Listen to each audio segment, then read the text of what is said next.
Yo, yo, yo, yo, yo. What's up, what's up, what's up? Give up the rack. And hello to my fellow revolutionaries. You know who you are. And welcome to a Wednesday stream in YouTube world. That's right, we're mixing it up a bit. I'm taking away, I'm dismantling my old routine, and I'm going to try and fit more and more live streams in. So today, we're going to continue going down this immense rabbit hole, which is the Epstein saga, but specifically as it relates to good old Emperor of World Capitalism, Mr. Donald Dick Trump, according to Hulk Hogan. Voltateur, yo, yo, yo, welcome. And welcome to the stream.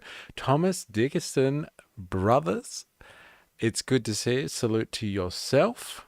And you're turning into a regular. Watch out. Cheesed Swiss. Gotta say that right. Rock gave it up. I think that's an emergency for a rock. I'm pretty sure it is. Everyone's doing the roll call this morning.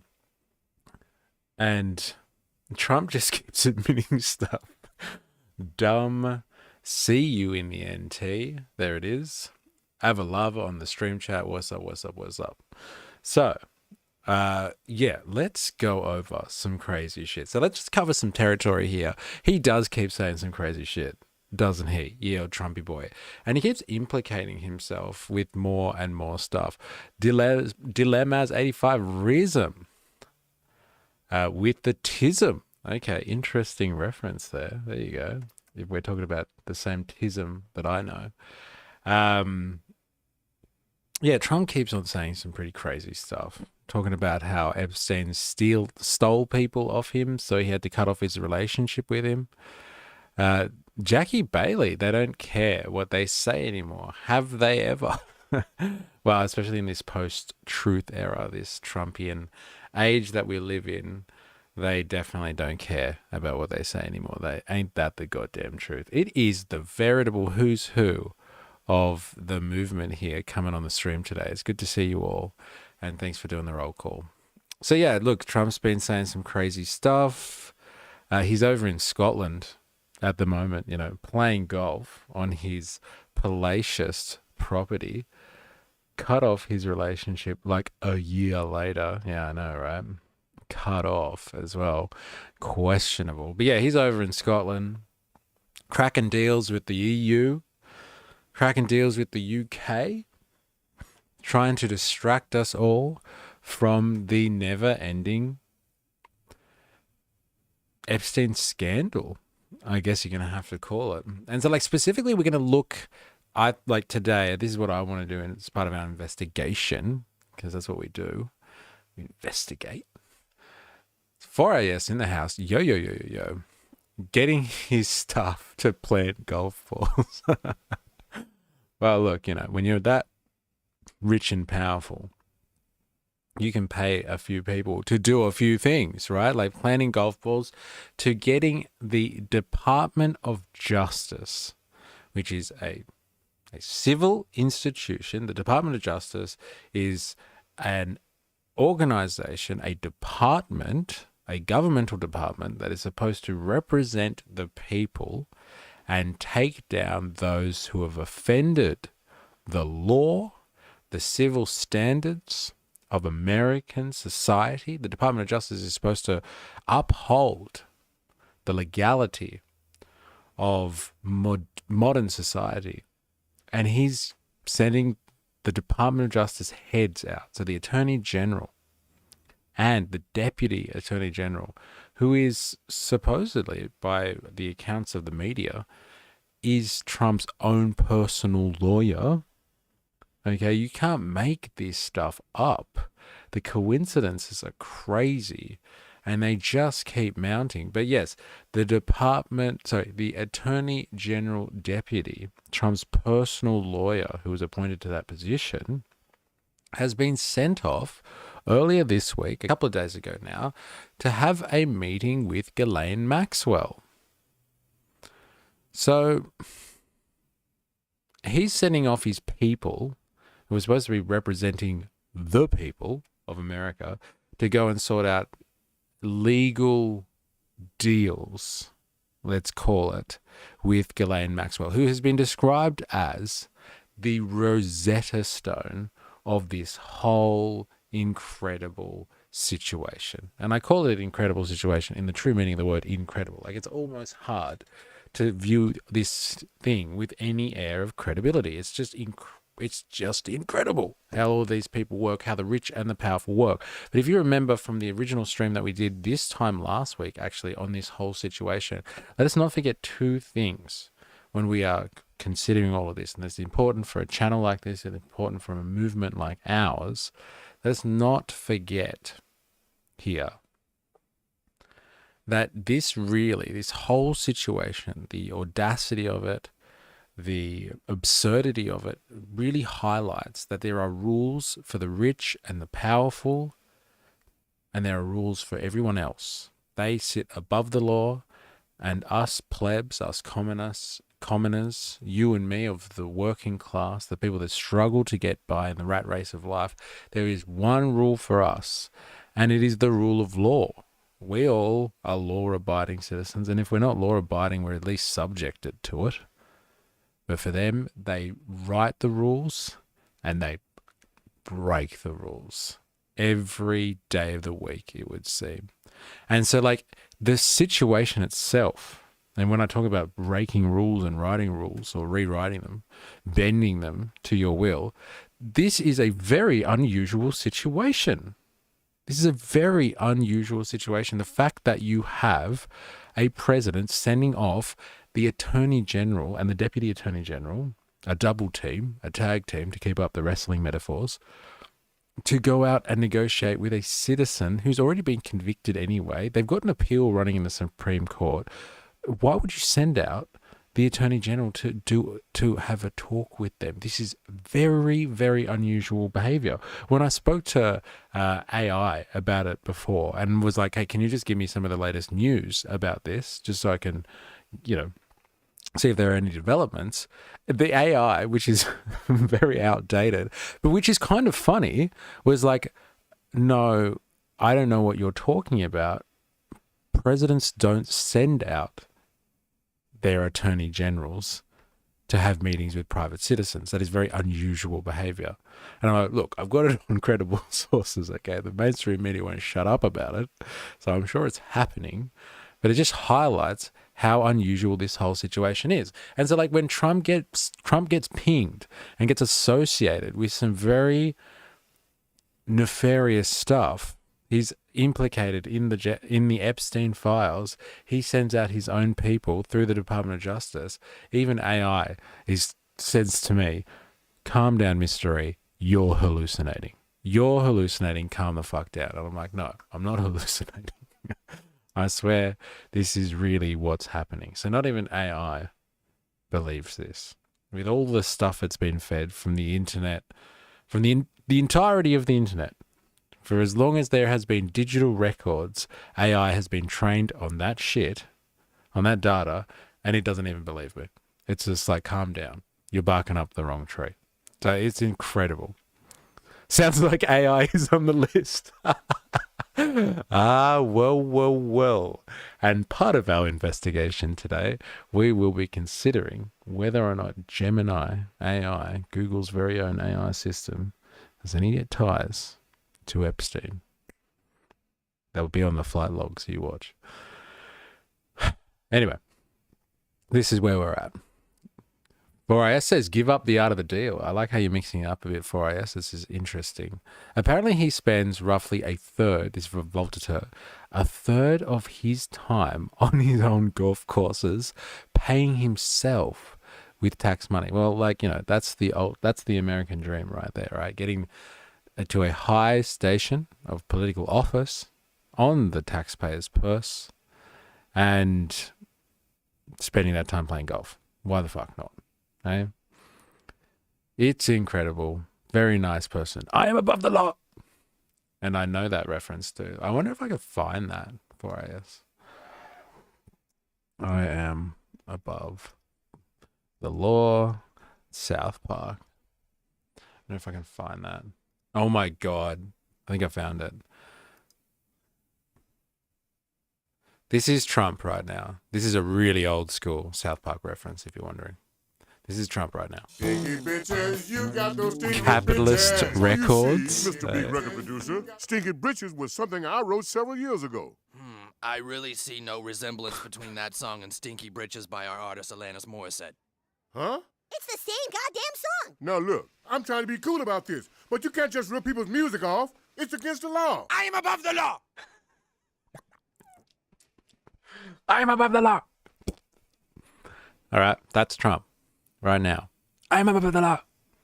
He probably does have some hair product like that, I'm assuming. It's a very Kingpin, daredevilish. It's very Kingpin / daredevilish.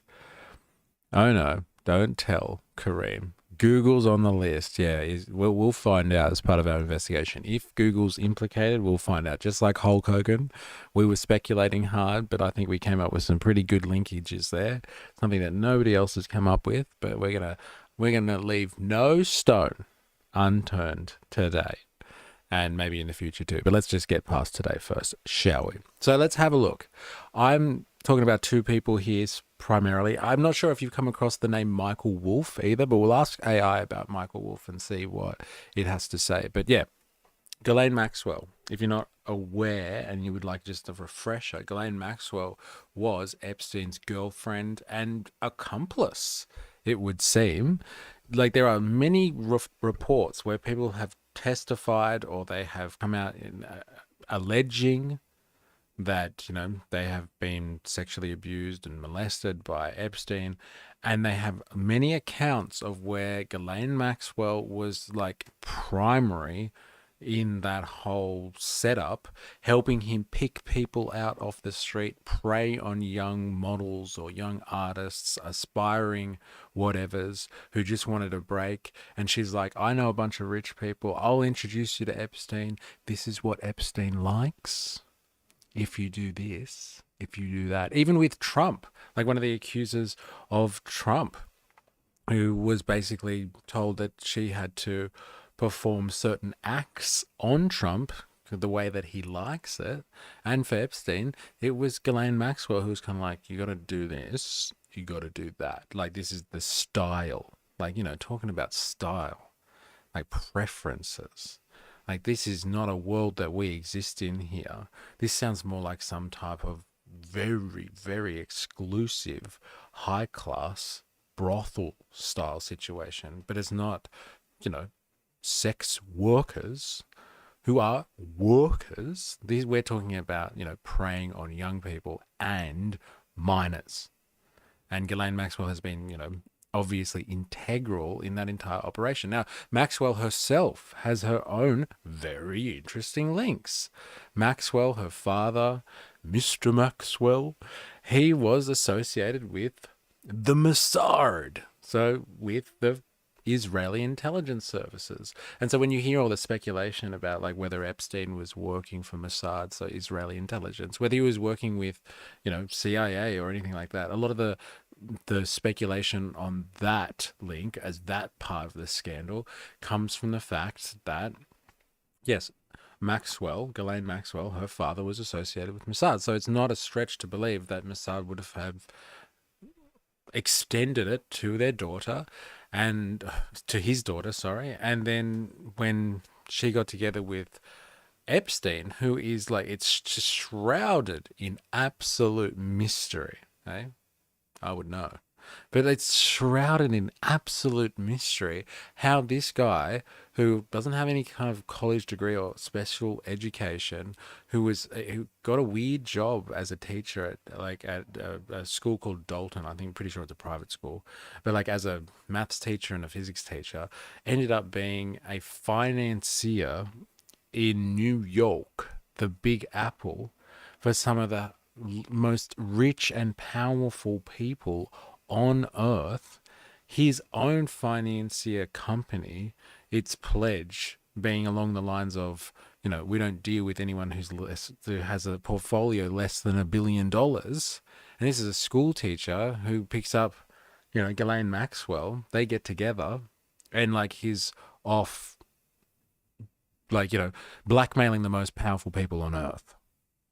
And so like a very credible or a very plausible explanation for that is that he was assisted by some type of intelligence service because they were looking to get dirt and some type of blackmail ring on rich and powerful people, because this is how they all like look out for one another. I know it's a really warped way of thinking about it, but this is how they actually look out for one another, by holding dirt against each other so no one can really break the circle, because if you step out of their little ring, they will destroy you.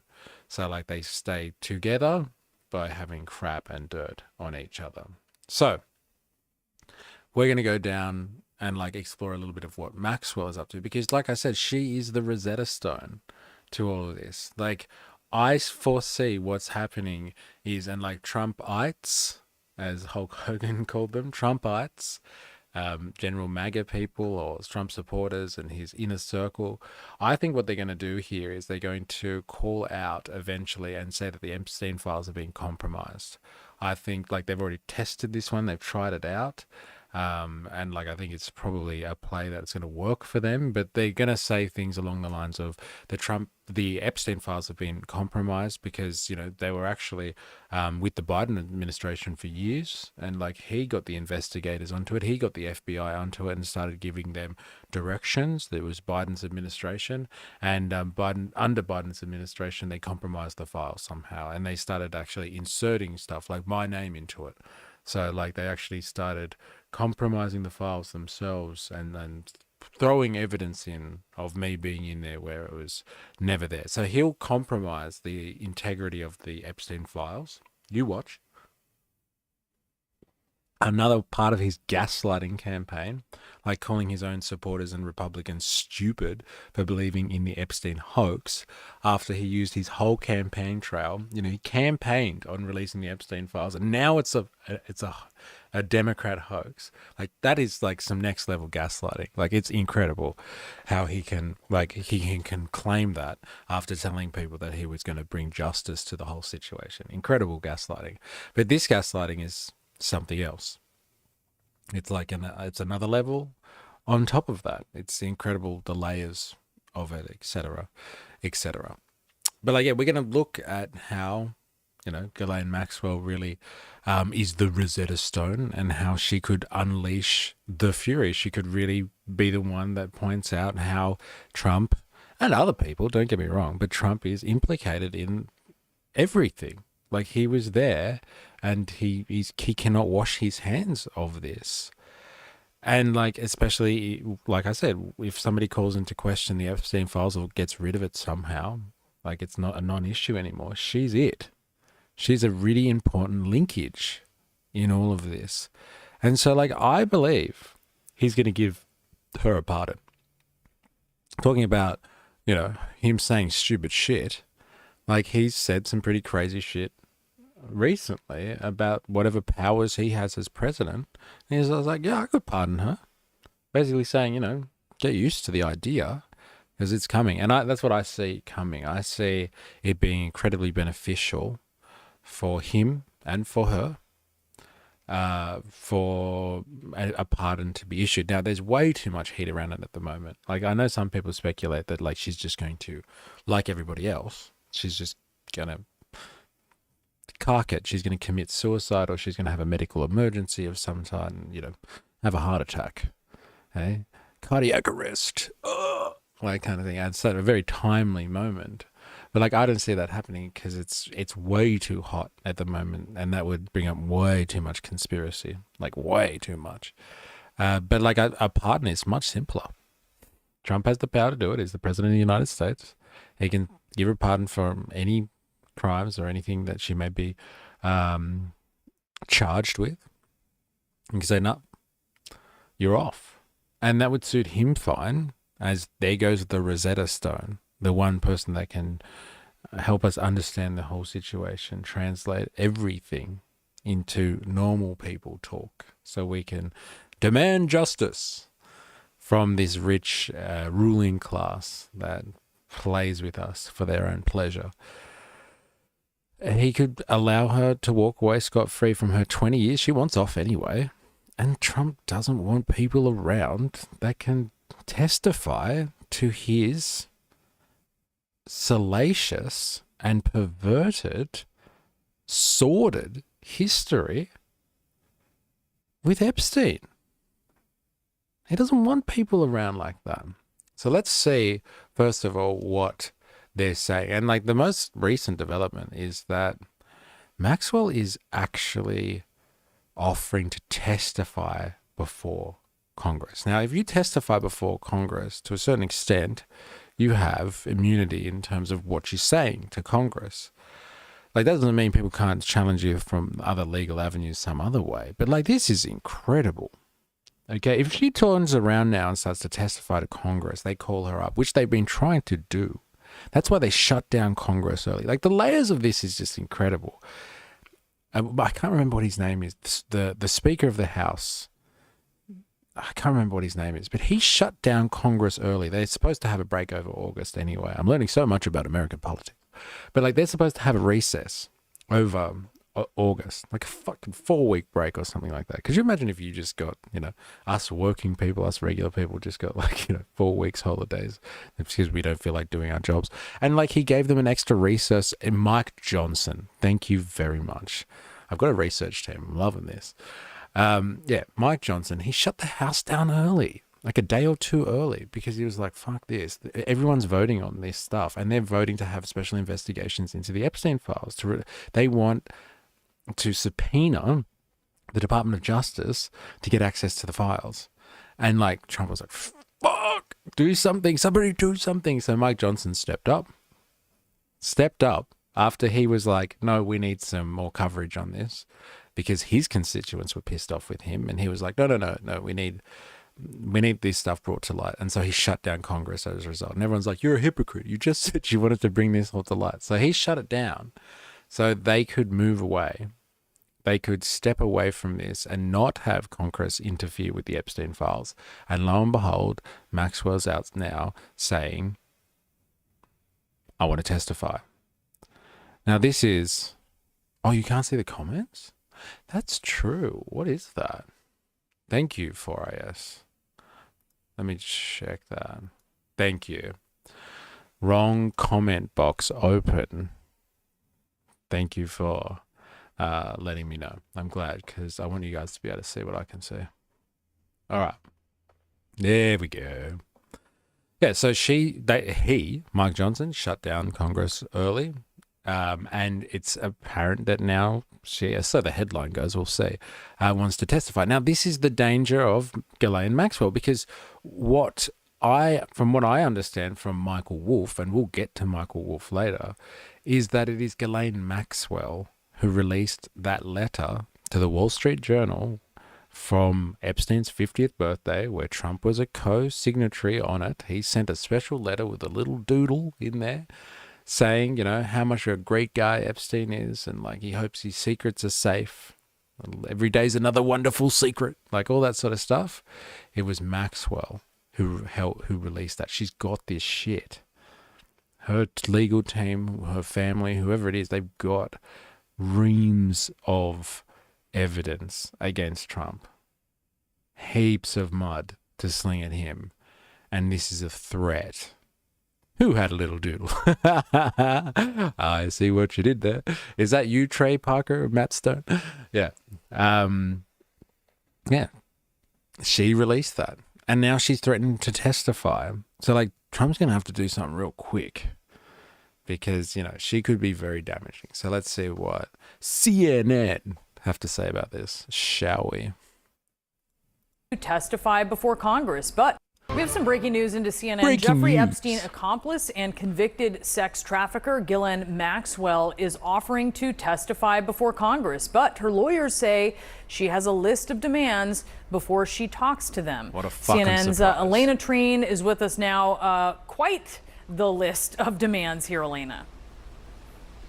Yeah, and I would put it this way, too. I mean, remember, the House Oversight Chairman James Comer had subpoenaed her to testify. And what we're getting now from her lawyers, this is what they had sent to the Oversight Committee. They essentially said that initially that they had decided to invoke her Fifth Amendment rights, of course, saying that she wouldn't want to comply or answer their questions. But then they changed their minds, they said, and are now saying that she will accept this subpoena, comply with the subpoena on many different conditions. I'm just going to walk through some of those for you, Brianna. So one of them is a grant of formal immunity. I think that's, of course, the top line here, that what they're really looking for in exchange for any sort of transparency or answers from Epstein's accomplice. They also had that the interview can happen at the correctional facility where she's currently serving out her sentence. They went on to say that to prepare adequate where she was. They also had that the interview can happen at the correctional facility. Is that what she said? Can you guys hear that better than I can? Can't happen. She doesn't want to have it at the prison that she's at. I wonder why. Where she's currently serving out her sentence. They went on to say that to prepare adequately for any congressional deposition and to ensure the accuracy and fairness, they would require the committee's questions in advance. Again, something that the committee does not normally, if ever, do. And then it went on to say that the interview should only... What? That's pretty funny. Like, I'm going to have to brush up on my American legal terms here, but like a deposition is like when you talk under oath, right? An act of deposing as from high office.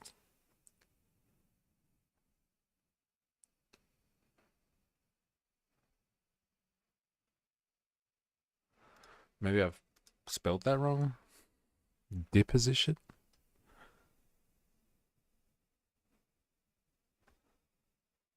Oh, you know what we're going to do? We're going to ask AI.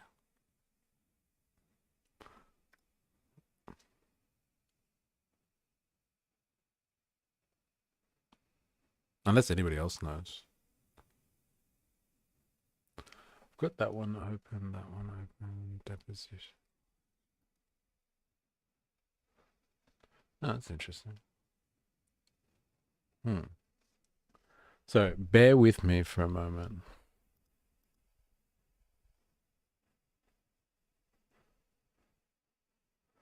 I've got a new AI research assistant that I want to use out. I want to try out. So I'm going to try out here.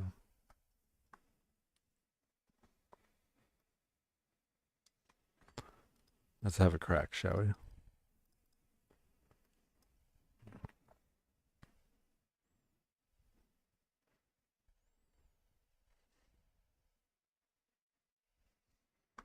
Oh, man. Seriously? Oh, I've already got it open. Great. All right. Let's have a crack.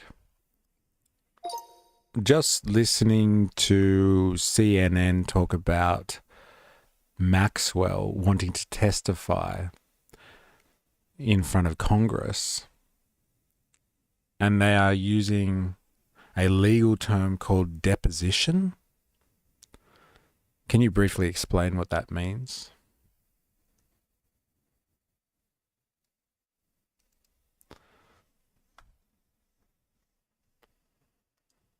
Yes, good old Gemini. Hey, why not? God love some Gemini. Thank you, Google. Never said anything bad about you, Google, I swear. It's not my style.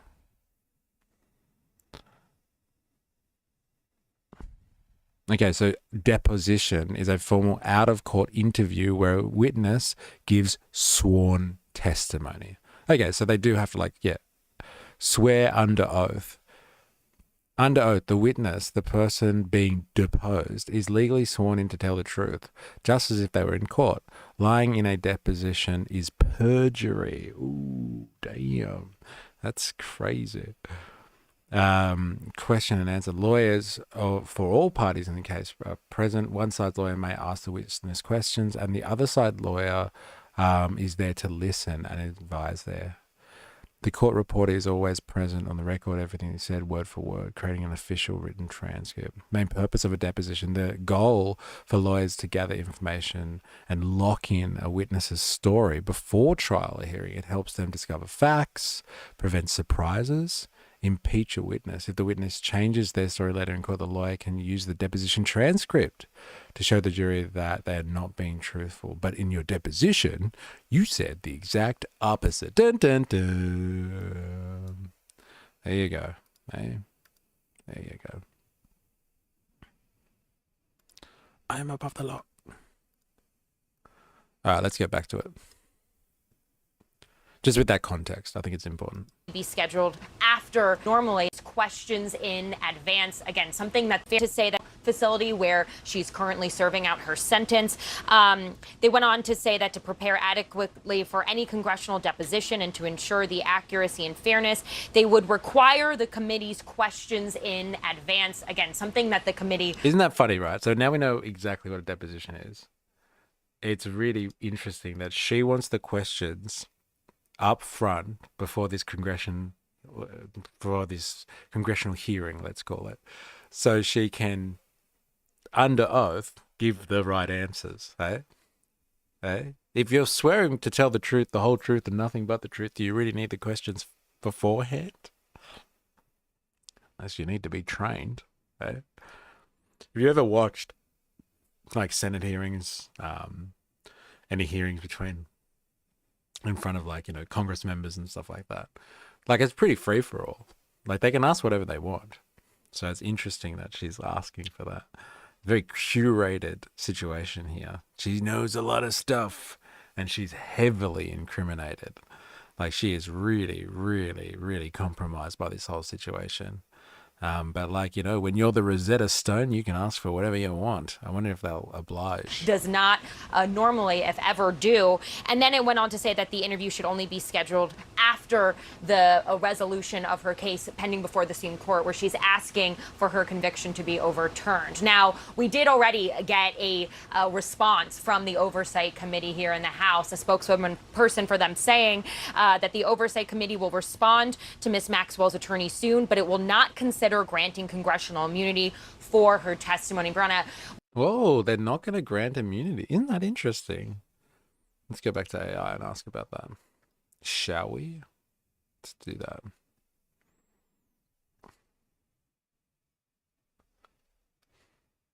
Can you guys see that screen properly? Oh, yeah, you can see that better now. Just so if you want to read along with the AI, you can. Now, let's ask.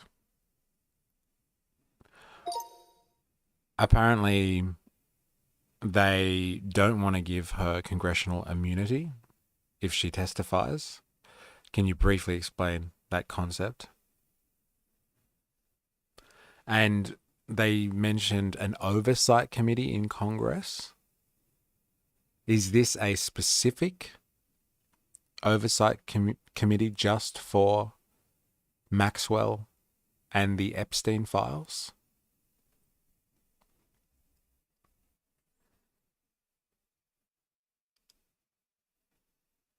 It's thinking. It's thinking. Dun dun dun. The suspense is killing me. So what did she say? She said they won't give congressional immunity? We've now heard that I'm saying a response from the Oversight Committee here in the House, a spokeswoman person for them saying that the Oversight Committee will respond to Ms. Maxwell's attorney soon, but it will not consider granting congressional immunity. Yeah, that's interesting. Don't you reckon? Like, why would you even testify then if they're not going to give you immunity? What's the point? Okay, let's have a look what AI thinks, shall we? Congressional immunity. You're right, it's a critical point. When a witness fears that their testimony could incriminate them in a crime, they can refuse to answer questions by invoking the Fifth Amendment right against self-incrimination. Immunity is a deal Congress offers a witness. In exchange for their truthful testimony, Congress promises that the testimony cannot be used to prosecute them. Isn't that interesting? So why do you think that they're doing that? Like, wouldn't they want her to be as open as possible? Is this weird? Is this weird, or is it just me speculating again? Sorry, I think the word used the other day was hypothesis. I was hypothesizing. But, like, isn't it weird? Like, if you want someone to be upfront, you want to get to the bottom of something, give them fucking congressional immunity. Let her go ham at this oversight committee hearing, whatever the hell it's called. Let her go hell for leather. I would want to hear everything that she has to say. Give her immunity. And, like, let's be done with it. Unless this is all for show. Now, remember, it's not just Trump and the boys who have been implicated in the Epstein files. It is Democrats, Republicans, the veritable who's who of the American bourgeoisie. So if they're going to bring her in to testify, and they don't want to hear what she actually has to say, because what, they want to convict her later. Like, this is the woman we were talking about before. She is the link, the missing link here, and they don't want her to go ham on this. I'm surprised. Why they might not give it to Ghislaine Maxwell. This is the key to the current situation. Granting immunity is a very serious step with big consequences. And there are strong reasons not to do this. She's already a convicted criminal. The main goal is often to prosecute. Maxwell is already a convicted felon for her role in the Epstein ring. The Department of Justice might want to bring more charges against her. Oh, well, that's nice, isn't it? They want justice, so they don't want to give her immunity. Don't believe it. 2, it could jeopardize other prosecutions. Granting her immunity could complicate any ongoing further investigations into a wider network of individuals. It essentially takes a major player off the board for prosecution. Yeah, but that doesn't mean she can't testify. That means they just can't prosecute her. They believe the testimony isn't worth the trade-off? Yeah, right. I don't know, man. Is there a specific oversight committee for Maxwell and Epstein? No, there's not a special committee created just for that. Instead, this issue falls under the jurisdiction of Congress's powerful permanent standing committees. What an oversight committee is. The term oversight refers to a core function of the US Congress to monitor and supervise the actions of the executive branch. So the president, the federal agencies, the DOJ, the FBI, the Bureau of Prisons, etc. It's a crucial part of the system of checks and balances to prevent corruption, waste, and abuse of power. It doesn't sound like it's working, but whatever, it's crucial. Which committees would be involved? When you hear oversight committee mentioned in relation to Maxwell Epstein case, they are almost certainly referring to one of 2 main committees. The House Committee on Oversight and Accountability. These are the main investigative committee in the House of Representatives. The Senate or House Judiciary Committee. These committees oversee the Department of Justice and the entire federal judicial system. Since Epstein's case involved a controversial plea deal from the Department of Justice and his death occurred in a federal prison run by the Bureau of Prisons, which is under the Department of Justice, the judiciary committees have a direct reason to investigate the government's handling. Yeah, isn't that fucking suspect, isn't it? Now, the Department of Justice heads being sent out to negotiate with Ghislaine Maxwell. She comes up and she's going to all of a sudden testify in front of Congress because she's not happy potentially with the meeting. The Department of Justice, same people apparently responsible for looking after Epstein, who was about to testify and then unfortunately met his end in one of the most highly surveilled prisons in America. The cameras didn't work in the cell. The footage was doctored from outside the cell, and the prison guard fell asleep. Talk about a series of unfortunate events, ladies and gentlemen. Such a series of unfortunate events. Who would have thought? Now, see, like, I don't buy this, that, like, they just want to prosecute her a little bit more. Other prosecutions. Hello?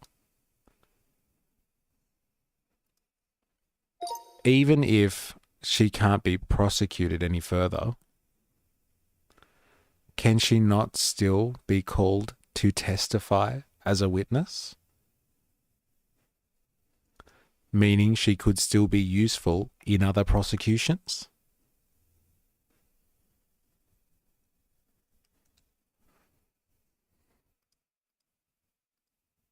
It's thinking. It's thinking. God, I hope it's thinking. I'm not used to Gemini. But I'm liking it so far. So we're about to find out. That is an exceptionally sharp question. Oh, stop it. This one is very flattering. 100% correct. Yes, even if she were granted immunity, she should absolutely be called to testify as a witness against other individuals. In fact, that is the entire point of granting immunity, to compel a witness to provide evidence against others. Problem, she becomes a tainted witness. A witness testifies under the grant of immunity. They gain the ability to speak freely, but they lose almost all of their credibility. Any decent defense attorney for the person she testifies against would annihilate her on the witness stand. Miss Maxwell, you are something like this. Oh, this is great. They've got a little play for us just to consider. Miss Maxwell, you are a convicted felon for your role in these very crimes, correct? Isn't it true that you are facing the possibility of more charges and more prison time? And the government offered you a deal, didn't they? A promise that if you testified against a client today, nothing you could say could be used against you. So you're testifying out of a sense of civic duty, are you? You're testifying to save your own skin. You're just telling the jury what the prosecutor wants to hear in exchange for the deal. Isn't that right? I don't know, man. Like, you tell me, chat, as people, as average people, not engrossed in the world of the rich and the famous, the powerful, the elites who run society and get away with literal murder and human trafficking, would you want her to be granted immunity so she can testify and she can answer questions on everything? She should just be let loose? Or do you want her not to have immunity and sit there in some show trial / committee hearing and just being like, I plead the fifth. I can't answer that. I plead the fifth. Thank you for that question, but I can't answer that either. I've been advised to plead the fifth. Like, what a useless situation that will be. So basically, if she doesn't get immunity, and that's on the behest of Congress and his oversight committee, basically this is just Congress being like, we tried constituents and voters. We tried our hardest on this. You can't say we didn't try to get information out of Ghislaine Maxwell. Please vote for us. The midterms are coming up. Please be nice. That's what this is about. Like, I'm very surprised about how this is unfolding. Let's CNN continue. I divulge. I've gone too far down that tangential rabbit hole. For her testimony. Brianna, we've now heard this a lot from many different Republicans on Capitol Hill, but also Democrats as well, that they do not want to consider immunity in order to get answers from Ghislaine Maxwell. And so it's still very much unclear where this would go from here. What was also interesting, though, in this letter from Maxwell's attorneys to the House Oversight Committee, they also said that the demands could not be met.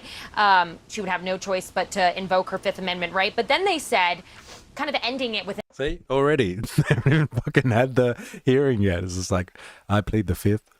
I plead the fifth. Maxwell, the only person to be convicted of trafficking to no one. Dun, dun, dun, dun, and the plot thickens. Hey, who was she trafficking to? Hey, she's co-conspirator in what? In what now? She was just, she's just getting people and just passing them along down the line. She was just taking them off the street and like putting them in a van or taking them to people's houses, and then like she'd take them back again. I wasn't trafficking them to anyone in particular. She was just literally putting them in traffic. She was putting them in the car. They were sitting in traffic together, and then she'd drop them off again.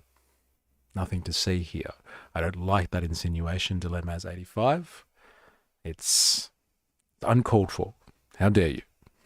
An appeal to President Donald Trump for clemency. They said that if Miss Maxwell were to receive clemency, she would be willing and eager to testify openly and honestly in public. All to say, look, there's been a lot of attention, of course, on what Ghislaine Maxwell knows as this Epstein case continues to receive so much attention. We know that the Deputy Attorney General, Todd Blanche, interviewed her over 2 days last week. We still have gotten no insight into what exactly the Justice Department might have gleaned from those. Todd Blanche. There's the name. I know I keep on cutting them off, but like this is way more exciting. Let's find out about Todd Blanche, shall we? Let's see what AI knows about ye old Todd Blanche. Yeah.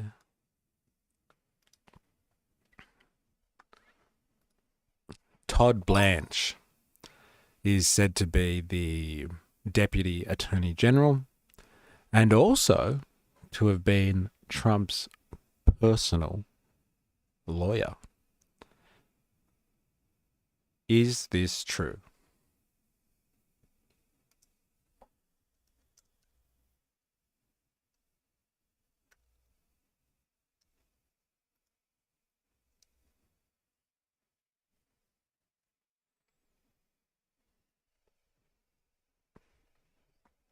Gemini is thinking.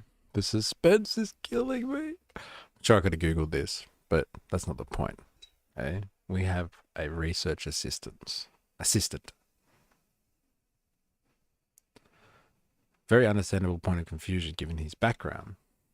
But the information is incorrect.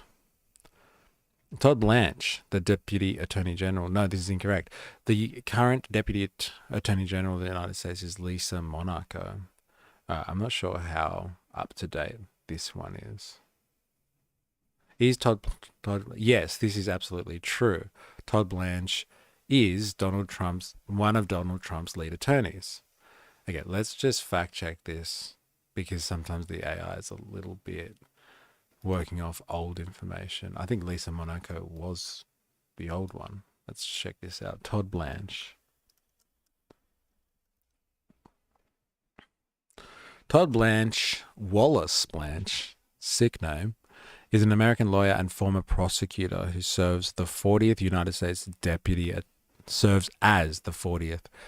States Attorney General since 2025. Blanche is best known for representing U.S. President Donald Trump in 2024 criminal trial in New York City. Okay, so here's that. You know, watch out, eh? Gotta make sure your AI is up to date. So Trump has sent his old personal attorney, Deputy Attorney General. Sorry, that was a slip. I didn't mean to say that. I sent the Deputy Attorney General he has no affiliation with except for as a public servant, and Trump also being a public servant and the leader of the people of America, we the people. He sent him off to cut a deal, and they're in there for 2 days. One of those days, reportedly, they're at it for 9 hours. 9 hours. Hey, they're figuring some shit out. Interviews, but it's very key or clear that she is key to hopefully getting some more answers here. But a lot of people nervous about what it actually means to try and make any sort of deal or give any sort of concessions in order for her testimony, Brianna. Yeah, and indicted for perjury in the past, we should note as well. Right. Elena Treen, thank you so much for the very latest there. We're joined by Ankush Kardori, a former federal prosecutor. Okay, first, let's start. Does he have a bit of a particular look, this guy? Maybe it's just the camera angle. With that last bit of what Maxwell's lawyer is talking about. What issues of at least perceived funny business does this raise when you have Maxwell's lawyer talking about how, she'll testify fully if there's clemency, as the president is not ruling out pardoning her? There's another concept. I want to make sure that they all seem to be interchangeable words here.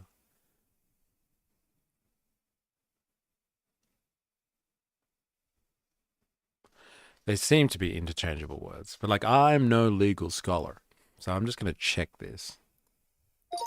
They keep using the word clemency, again in a legal context. Can you please define that?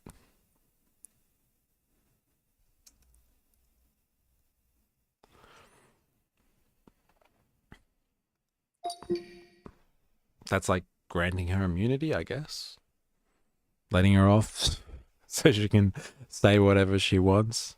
and walk away scot-free. I'm still like not over that whole like situation that the AI gave us about like how and like a defense attorney would be like, yeah, well, you just testified just to save your skin kind of thing. And so like you couldn't use anything. Clemency is another excellent legal term to understand, especially when discussing final stages of a criminal case. Clemency is the power of a chief executive like the president or governor to show mercy and relieve someone of the legal consequences of a criminal conviction. It essentially is a safety valve built into the justice system that operates outside the courts. It's not a legal appeal. It's an act of executive grace. There it is. So it's actually outside of the court system. Okay, I thought it was part of the legal process. Clemency is an umbrella term. Okay, so there's the pardon comes under clemency. I was wondering if there were three separate things. Like there's a pardon, there's clemency, and there's immunity or something like that. Commutation of sentence. A commutation is an act of leniency. What it does, it shortens the person's criminal sentence. For example, a president or government could commute a life sentence to 20 years or commute a death sentence to life in prison. It does not forgive the crime or erase the conviction. Free hat. Free hat. Another South Park reference for you. I'm sure 4S would know that one. The pardon is forgiveness. Commutation is simply leniency. So they're looking for some form of clemency. That's what Maxwell wants. Interesting. Talking about how she'll testify fully if there's clemency, as the president is not ruling out pardoning her. Yeah, well, it looks like her lawyer is proceeding somewhat strategically and trying to facilitate a pardon.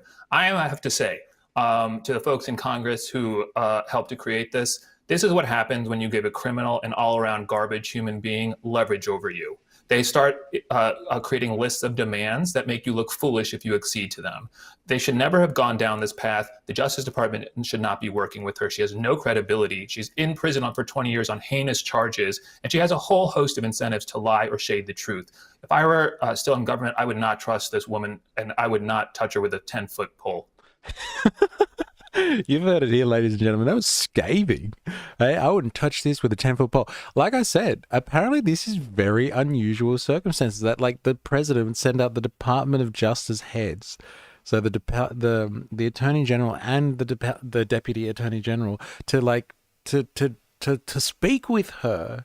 She's convicted of these crimes already, as Dilemma has aptly noted. She's been convicted of trafficking to no one, but she's been convicted of it. So she's a felon, and he's basically saying they shouldn't be touching this. And this goes to what we were talking about before, what we was just saying. Like, what is Congress doing if they're not going to give her immunity? What the fuck do they want to do this for?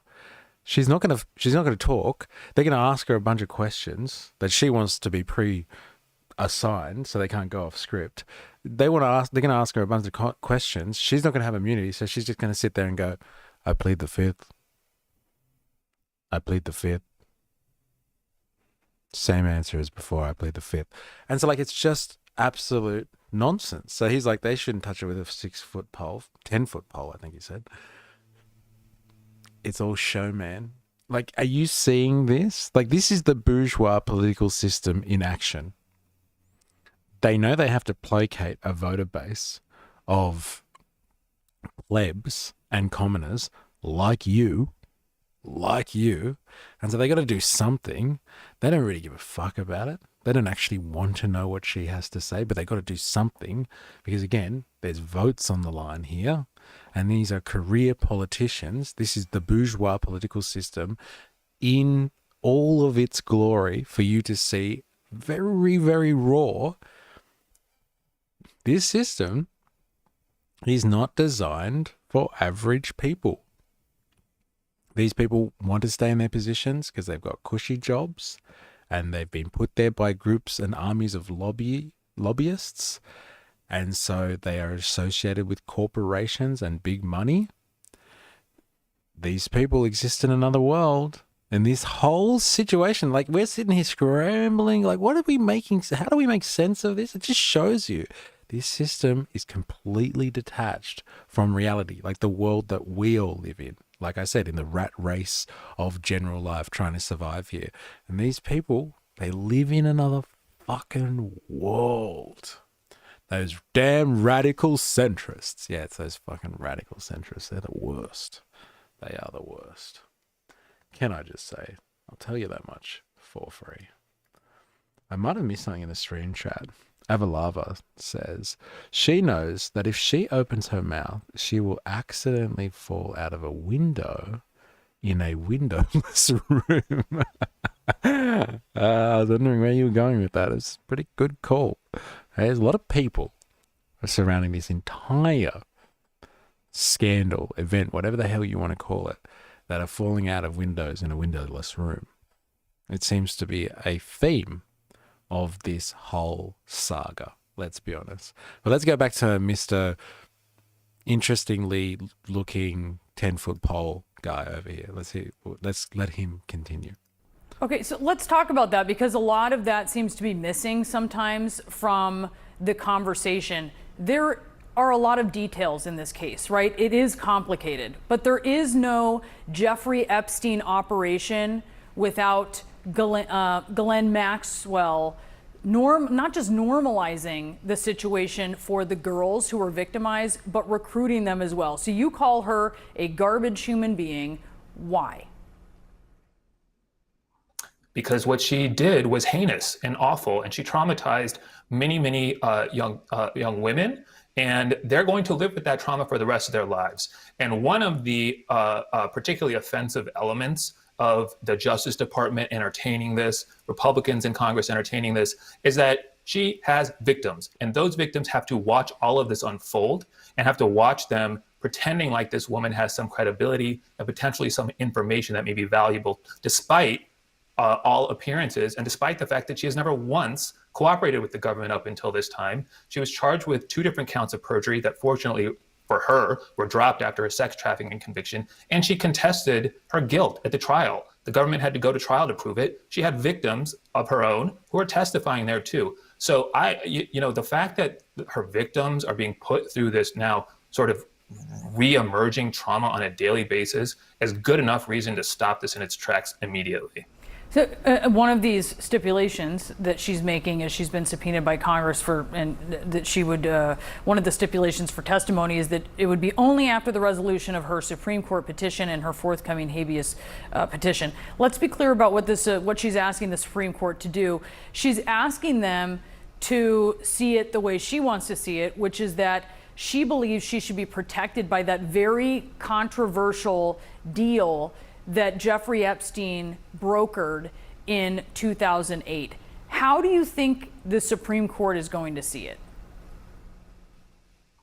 Well, I hope that they turn that effort away. This has been resolved previously by the lower courts, and she is really not an appealing figure to bend over and to provide any sort of accommodations to. It is quite striking how she has gone within a matter of weeks to being basically a pariah, and rightly so, to someone that the Justice Department and Republicans in Congress are treating like a potentially credible source of information. I am not surprised at all. Okay, so these extremist moderates, they're all in the same bunch. Extremist moderates, radical centrists, they're all worth bringing down.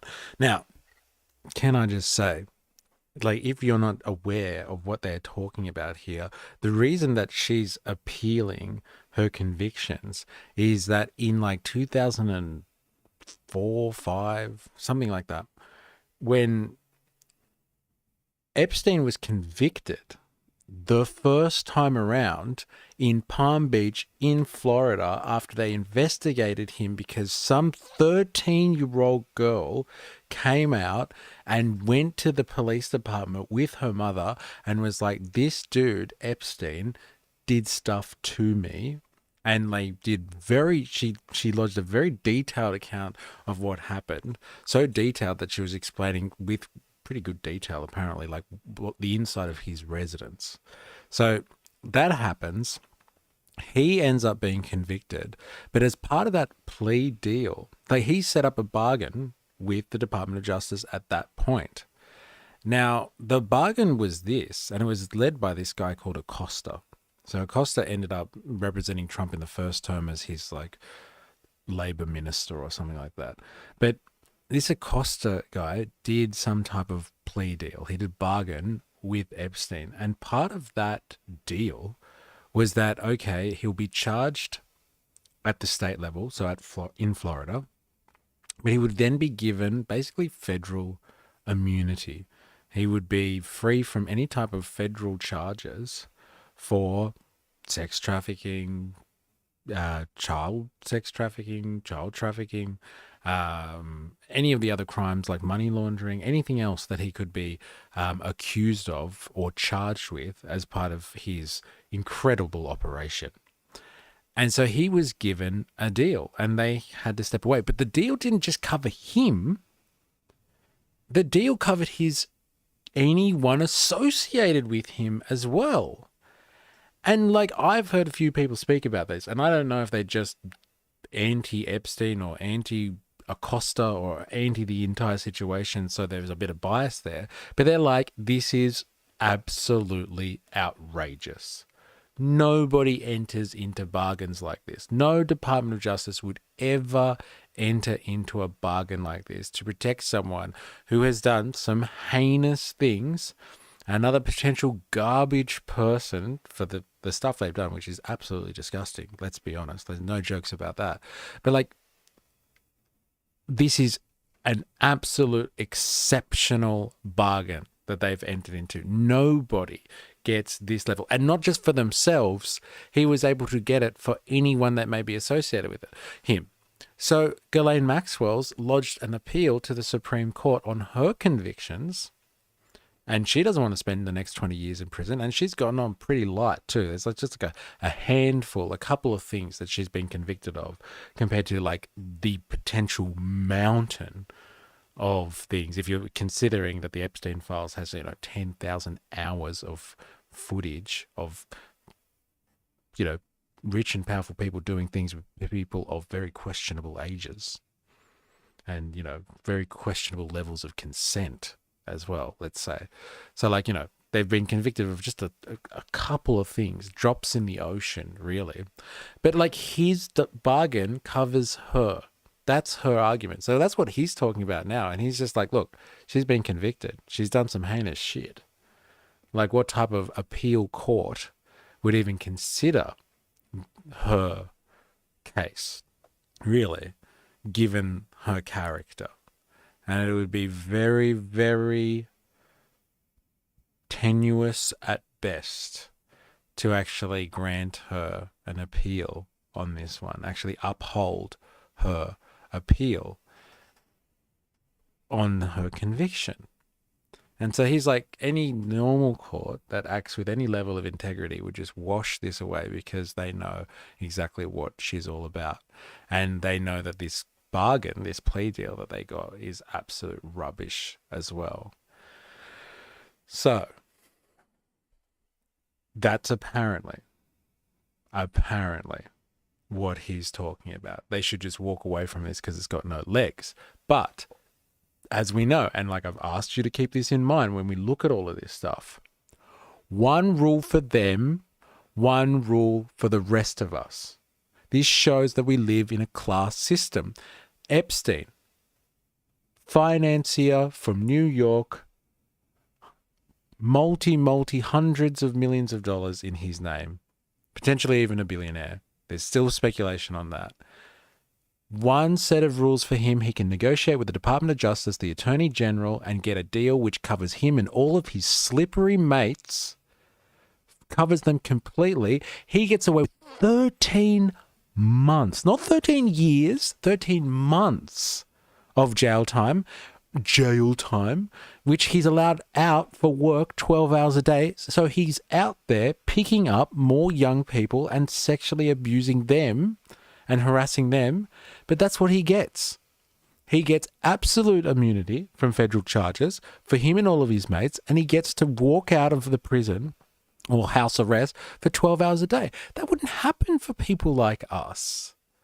Like, if you were convicted of what they're convicted of, you don't get that type of deal. You don't get to walk out of prison for 12 hours a day for work. What the fuck? What work was he doing? And Ghislaine Maxwell is now using that in her defense. And she's calling for an appeal. She's saying, look, you guys gave him a deal. Do you not respect your deals? And that's how she's got Trump over. She's got him over the coals right now. She's like, hey, Mr. Art of the Deal, there was a deal done with Acosta, one of your mates. Why won't you honor your deal? And so she's shot off the letter. I'm warning you, I've got shit about you. And she's threatening to testify in front of Congress. She wants immunity and all this sort of stuff, but she can say some stuff about him. And Trump's in Scotland playing golf, and in between rounds of golf is saying shit like, well, I could pardon her, you know. I have that power. Clemency, baby. That's what we just learned about. I have that power. Thank you for picking up why today was give up the art of the deal. Clap, clap. Yeah, it is fucking, it's all for these people. I'm telling you, they live in another world. That's why we live in a class system. For them, it's all about deals and getting away with what we understand for normal people is basically criminal behavior. For them, it's just another day in the office. It's just brokering deals, smoking darts and breaking hearts. And it's just a world we're not privy to at all. That she's come up with a long list of demands and that her lawyer has supplemented them. Honestly, her lawyer is probably doing the right thing, but trying to exploit the vulnerabilities of both the president and Republicans in Congress, which are vulnerabilities that are entirely political and largely, if not entirely. Oh, Steven Zed's in the house. Welcome to a midweek stream. How you going? I don't know if you've mentioned this yet, but there is a video of Donald Trump contemplating the idea of a pardon. Yes, I actually wanted to show that, but let's fucking cut to the chase. I'll come back to Mr. 10-foot pole over here. I'll come back to him later.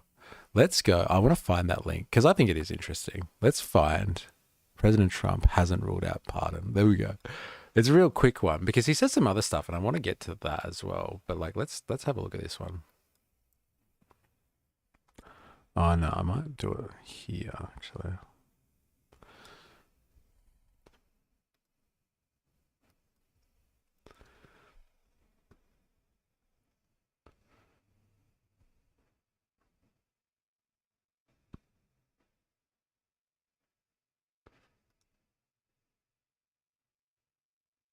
Oh, it's not able to be watched here? Get fucked.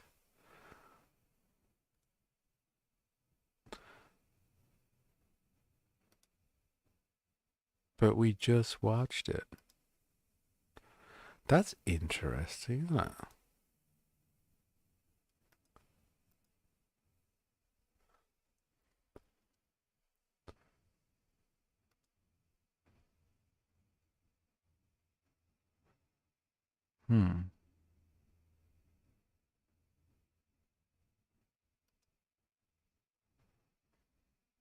Damn. I thought this was a foolproof system. I'm gonna have to watch this on YouTube. Damn, let's see if I can get on FreeTube. I'm just trying to avoid ads. If you're sick of seeing ads, please go over to my Patreon. Financially support us. I'd love you for it. Let's see if we can catch the actual footage of him saying it. President Trump says he has not were allegedly trafficked. Yeah, here it is. Here it is. I never had the privilege of going to his island, and I did turn it down, but a lot of people in Palm Beach. What the fuck? Did you hear that? Let's just double take that one. He used the P word, remember? Where girls as young as 14 were allegedly trafficked for sex.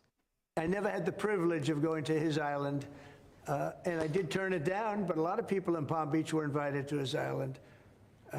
In one of my very good moments, I turned it down. I didn't want to go to his island. One of my better moments. Trump, who was friends with Epstein for years, says the two had a falling out after Epstein hired Trump employees who had been working at Mar-a-Lago. No, that's not it. I want to see the pardon bit. He says doesn't rule out pardon because it was in the same thing. Like he's with Keir Starmer, and he says it. I'm sure he says it. Well, I'm allowed to give her a pardon, but nobody's approached me with it. Nobody's asked me about it. It's in the news about that aspect of it, but right now it would be inappropriate to talk about it. Yeah, right now. So, like, what's the code behind that one? Huh? What's the code behind that one, Steven? Z4AS, whoever's listening to this and can actually write in the chat. I'll put it to you. What's the code behind that? We can't really talk about it now. It's a bit too hot. But when no one's looking, I'm going to give her a fucking pardon because I don't want her screwing shit up for me. She's dangerous. She's dangerous. Yes. And so, like, he's really considering giving her a pardon here. And as we know, some people say I give good pardons. The best pardons. I don't say that, but people have said it. People have said it. That's fucking hilarious. You know, if I was going to give a pardon, you know, right? It'd be the best pardon ever. Nobody gives pardons like I do. If I had pardoned her, she'd know it. She'd be all pardoned up right now. I'd be pardoning all over Ghislaine Maxwell. So, like, look, check the CC. Oh, somebody got censored. Who got censored? President of the United States hasn't got approval from the deep state about the pardon. Whoa, whoa, whoa. That's a serious allegation for us. The man who is tasked by the American people, by we the people, with actually draining the swamp and getting rid of the deep state, hasn't got the yet from the actual deep state to actually let her off the hook. Like, I'm telling you, it works for everyone for her to get a pardon. Like, this guy's like, he's dying over here, Mr. 10-foot pole. He's just like, but how could they do this? Like, don't they see how, like, obviously corrupt this is? Like, use the C word, brother. Go for it. Eh? This is corrupt behavior. And corrupt is a word that us plebs use, us commoners use, when we catch out the ruling class doing something naughty, something they shouldn't be doing. Like, you know, this type of behavior wouldn't fly with us. We get in trouble for it. Why are you allowed to get away with it? Kind of thing. And so, like, Trump's saying it. Like, he said, I can do it. He knows that he can do a pardon. He's been president of the United States before. He knows the station. He understands it. They all do. Biden was giving out fucking pardons like he was popping Skittles when he was ending off his presidency and before Trump came in, pardoning people that he knew Trump would go after. And Trump can do the same thing. But I'm telling you, it suits him real well, like real well, to do this. It suits her too. She doesn't want to spend 20 years in prison. These people, I'm telling you, they come from another world. She's used to the finer things. Private jets, exclusive restaurants, living in palatial mansions, going on holidays to private islands, being trapped in a dormitory-style prison, low security. She's basically free to move around and do whatever she wants. For the next, 15 years, she might have served a few years on her sentence already. That's not what she wants to do. She wants a pardon, and she's threatening Trump by saying she'll testify. This is a threat. Like I said, like they've described her as the Rosetta Stone. She's threatening Trump right now. You don't play a fucking ball and give me what I want, I'm going to spill the beans, and I've got more shit that's going to come out. And you're going to have to sue the Wall Street Journal again. Hey? $10 billion. You better put that up a little bit. I don't know, like, it's really weird, this whole Wall Street Journal thing and him suing Rupert Murdoch. Like, they're both absolutely heinous individuals. Trump and Rupert Murdoch. And when two titans of narcissism and being absolutely deplorable people go head to head like this, like, I don't know what I want. Mutually assured destruction, that might be good. Maybe they'll knock each other out. That'd be nice. But like, I don't know who to go for here. Maybe you tell me in the chat. Like, who do you want to win out of Rupert Murdoch and Donald Trump on this one? I think there's way more at stake for Donald Trump than Rupert Murdoch. It's not the first time he's tackled with a defamation lawsuit, a bit of libel. You know, he can see this one through. I think $10 billion, Rupert can afford that. But Trump, he can't afford it. He can't afford it. So, like, I don't know. You tell me who you'd want to win out of that scenario. Right. This is only a 10-minute CNN video, and I've been dragging this out for like almost an hour and a half here. I do apologize. So we'll let them finish, and then we'll get on to some other stuff. Entirely self-inflicted by this administration. Yeah, it is sort of a page we saw out of Epstein's book, which was when he was guilty of something, he would come up with all of the things he wanted, reject certain pleas, and try to make sure that he had the upper hand. Ankush Kardori, it's great to speak with you. Thank you so much. Thank you, bro. Thank you. Boris? Now, if Maxwell testifies before Congress, it would be in front of the House Oversight Committee, whom we just noted. The Republican chairman, James Comer, has subpoenaed her to appear. Let's discuss with a member of the Oversight Committee. Virginia Democratic Congressman Suhas Subramanian joins us now. Congressman, thanks so much for being here in person with us.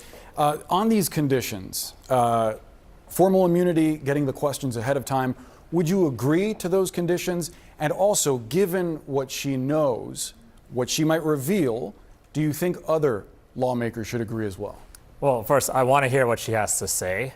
With that said, I'm not here to do her any favors. In my mind, she is still a sexual predator who aided and abetted the rape of underage women. And what she did was heinous, and I agree with what was said before, that really we need to make sure that justice is served for the victims. I think that it's important that she testify regardless, but I'm not here to do her any favors. What do you make of the... He just said the same thing multiple times, like the same thing multiple times. They really, like, politicians really have a down pat, the art of saying nothing multiple times in a row. It's an incredible art. It takes a bit of skill, but, you know, we can all learn it. Stephen said Rupert Murdoch is weird. Apparently he was very invested in the left side of politics back in his youth. Something happened and he lost his way. Interesting. That is very interesting. Actually, I didn't realize that he was an old lefty from way back. Usually, when people don't have scruples, that's what happens to them. They are young and aspirational, and they understand that the world is an unforgiving and pretty fucked up place. And they, as young, aspirational people, want to change it or want to see some more justice in the world. And then as they grow up and they start to amass a bit of a fortune, and in his case, my God, then, they start to become more conservative, they say. Apparently his nickname was Red Rupert. Well, far out. Isn't that delicious? Would never have thought. Would never have thought. Like, look at the amount of supposedly left-wing governments, politicians, parties that he has brought down, brought to heel with a simple raising of a headline. And he was Red Rupert back in the day. You learn something every day. You learn something every day. Concern that we just heard from a former federal prosecutor that forcing her to testify, that subpoenaing her gives her leverage to now make these demands and sort of gives her an upper hand. You wouldn't agree with that? I don't agree it gives her an upper hand. Obviously, she's always going to make demands, but in the end, we're not here to bail her out. I'm certainly not. And so what I want to see, though, is her answer questions and answer questions truthfully. My problem, though, and something I do agree with, is that she's not a very truthful person, right? She's committed perjury multiple times, but I still want to hear what she has to say. What would you ask her? I want to ask her, how is the president involved? Are there these files that exist? What was the president's relationship? Was the president involved in any of these rings, these trafficking rings? Who else was involved? Are there flight records? And if so, who's on them? I want to know everything about what's going on, because this president, this administration campaigned on this last year, right? On the transparency of the whole thing. And now we're getting silence and stonewalling from them. I also am concerned that the president's lawyers went down and talked to her for hours and may have coached her, and that she clearly wants a pardon. That's her only get out of jail free card right now. And so I do feel like there's concerns there. So your view is that there may be some kind of backroom deal. I mean, you described Emile Beauvais as, or rather another of the president's attorneys, as his current attorney. I mean, he's now an official with the Department of Justice. But your view is that there's some kind of backroom deal there, that they're coaching Ghislaine Maxwell? Yeah, these are lawyers who are loyal to the president. These are some of the lawyers' personal lawyers. And the fact is that he's putting people at DOJ and FBI. Huge allegation. This is why they had a 9-hour-long meeting. And then she's turned around to the Congress and with a list of demands. They're coaching her. This is fucking conspiratorial stuff from our Democrat congressperson here. Oh my God. How could you? And on this live stream, we'd never say anything like that. Guy right now who are loyal to him, right? That's the whole point. That's what's going on all across the administration, firing qualified people, putting in loyal people. And I have deep concerns that they're basically coaching Ghislaine Maxwell to say what she needs to say in order to get a pardon and absolve the president completely. And she's not above lying, as we know. She's not above lying. No, she's maintained her innocence this whole time, even after being convicted. She's led an appeal. And her appeal is not actually based on the credibility of the evidence, though. Let's just recognize that. It's not that she's contesting her conviction and saying, no, she shouldn't have been convicted of this crime. She's appealing on the fact that because Epstein got a deal, a sweetheart deal, back in the day, she shouldn't have been charged in the first place. So, that says a lot. But yeah, she has maintained her innocence this whole time. And so basically this guy's calling her a liar. But this is a new and bold claim that Trump has sent out the Department of Justice to get her trained up so they can help her. And this is the Department of Justice, right? Their role is to prosecute on behalf of the state. They can help her say the right things to get away, get some clemency, as we learned before. Now, there's one other thing that I want to see here, because what I've heard Trump say, or people claim that Trump has said in this same meeting that he wasn't on any flights. He denies being on the flights. Now, I thought it was pretty common knowledge, actually, that Trump was on the flight logs. He's actually on Epstein's flight logs. But let's have a look at that.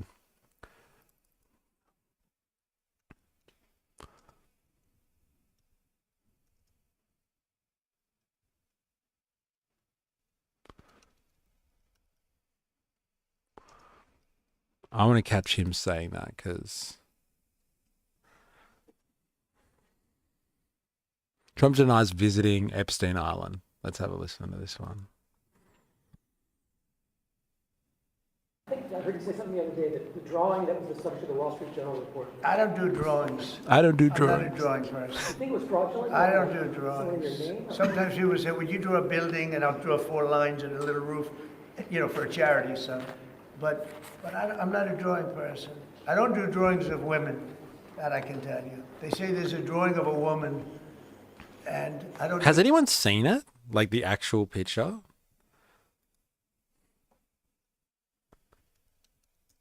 Or the letter?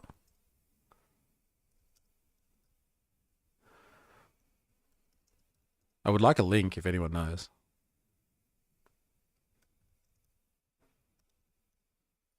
I would like to see the letter.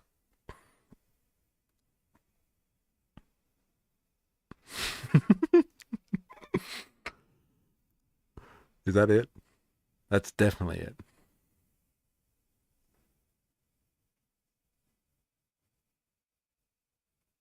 I want to see this image that he drew. I'm not a drawer. I don't do doodles. They're not my thing. Maybe buildings. I like buildings. Look at these two together on the plane. Check that out. Viral pic of them together on a private plane is fake. Dun dun dun. Who would have thought? Thank God for fact checking, eh? Yeah, I want to see it. If anyone can link me on the Discord, in the stream chat, if you've seen this picture, I'd like to see it. The drawings of women. And also, you know, Epstein was always a very controversial guy. I was at a very high position, you know, pretty much all my life. In all fairness, I've been doing this for a long time. I had the top show on television. I had the #1 bestsellers. I had everything, right? And I was a very successful business guy. He was a very controversial. Who would do a controversial drawing? Now, with that being said, they say there were many letters done by many people, and in many big people, you know, big successful people. But I just don't. When you talk about files, I just keep going back, and other people too. Even the enemy says this thing is not correct, because if we had it, we would have used it on the guy.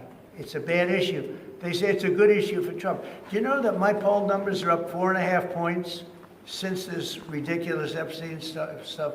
My poll numbers have gone up 4.5 points because people don't buy it. Okay, people don't buy it. And he's gone, and we want to focus on trade deals. I want to focus on the deal we just made with the European Union, which is the biggest trade deal in history. It's the biggest deal, I think, in history, not just trade deal. Out of the deal. If they would have had something that biggest deal in history. Threw him out of Mar-a-Lago. Can you settle that? What was it about? What caused the breach with him? That's such old history. Very easy to explain, but I don't want to waste your time by explaining it. But they just asked him, why did the relationship end between you and Epstein? Something about him being thrown out of Mar-a-Lago. And so the story goes, according to Michael Wolff anyways, who we will get to eventually, that is not how their relationship ended, with Trump kicking him out of Mar-a-Lago. But let's see what Trump has to say. for years I wouldn't talk to Jeffrey Epstein. I wouldn't talk because he did something that was inappropriate. He hired help. And I said, don't ever do that again. He stole people that worked for me. I said, don't ever do that again. He did it again. And I threw him out of the place, persona non grata. I threw him out, and that was it. I'm glad I did, if you want to know the truth. Mr. President, and by the way, I never went to the island, and Bill Clinton went there supposedly. I never went, and Bill Clinton went there like 50 times. 28 times. 28 times. I never went to the island, but Larry Summers, I hear, went there. He was the head of Harvard. And many other people that are very big people. Nobody ever talks about them. I never had the privilege of going to his island. And I did turn it down, but a lot of people in Palm Beach were invited to his island.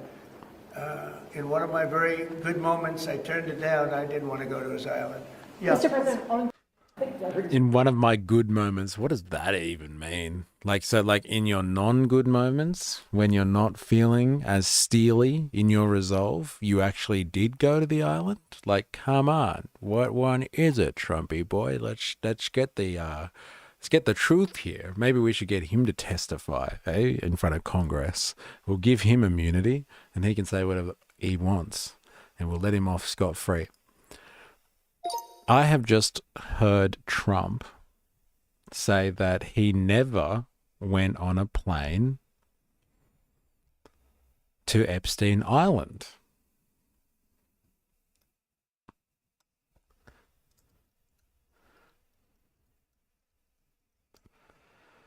However, it appears to be common knowledge that Trump appears in the flight logs for Epstein's private jets.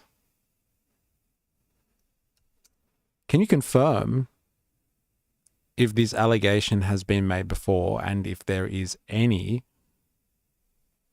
weight to it?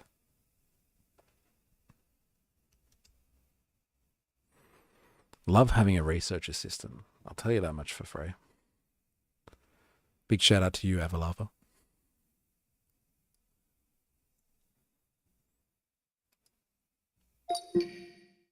It's thinking. The suspense. It's killing me. Come on, I haven't heard anyone say yet whether they want Rupert Murdoch or Trump to win. Come on, somebody tell me what they think. I think I'm going with Rupert Murdoch on this one. Because, like, if he wins out, then everyone knows that Trump's been telling some porky pies and he's hiding something. He's hiding something big. That means it's credible, this letter. And it also means that Ghislaine Maxwell, I think, she's got something to do with bringing it out. It's really thinking. Look at this. Struggling.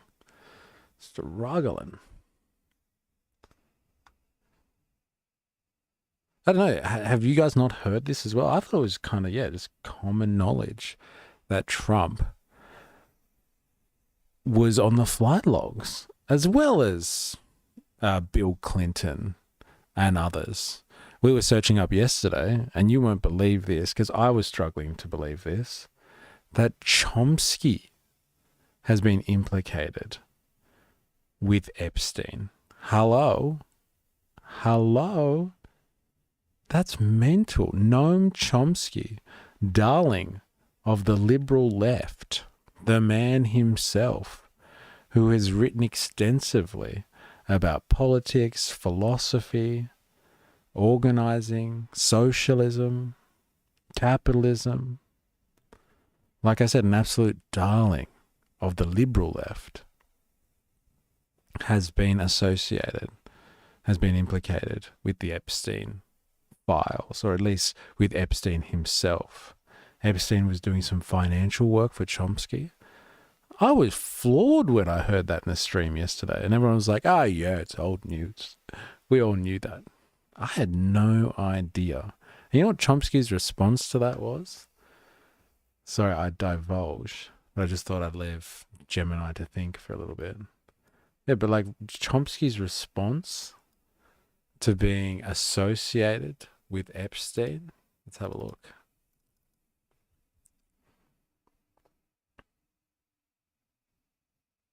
Sorry, we haven't been able to serve you the page that you're looking for. It's interesting.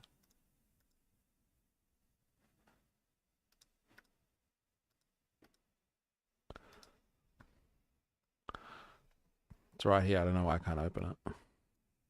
Under pressure, undeterred. Noam Chomsky. Here we go. Chomsky confirmed that in March 2018 he received a transfer of approximately $270,000 from an account linked to Epstein, telling the journalist that it was restricted to a rearrangement of my funds and did not involve a penny from Epstein.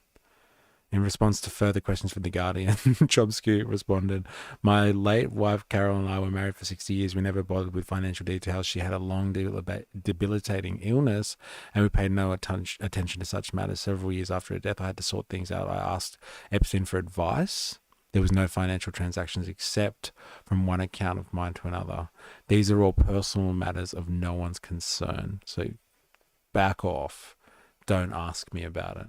I'm surprised. Like, I'm really shocked that when in doubt, someone like Chomsky, okay, one of the foremost intellectuals of our age, says stuff like this, quote unquote, "We never bothered with financial details."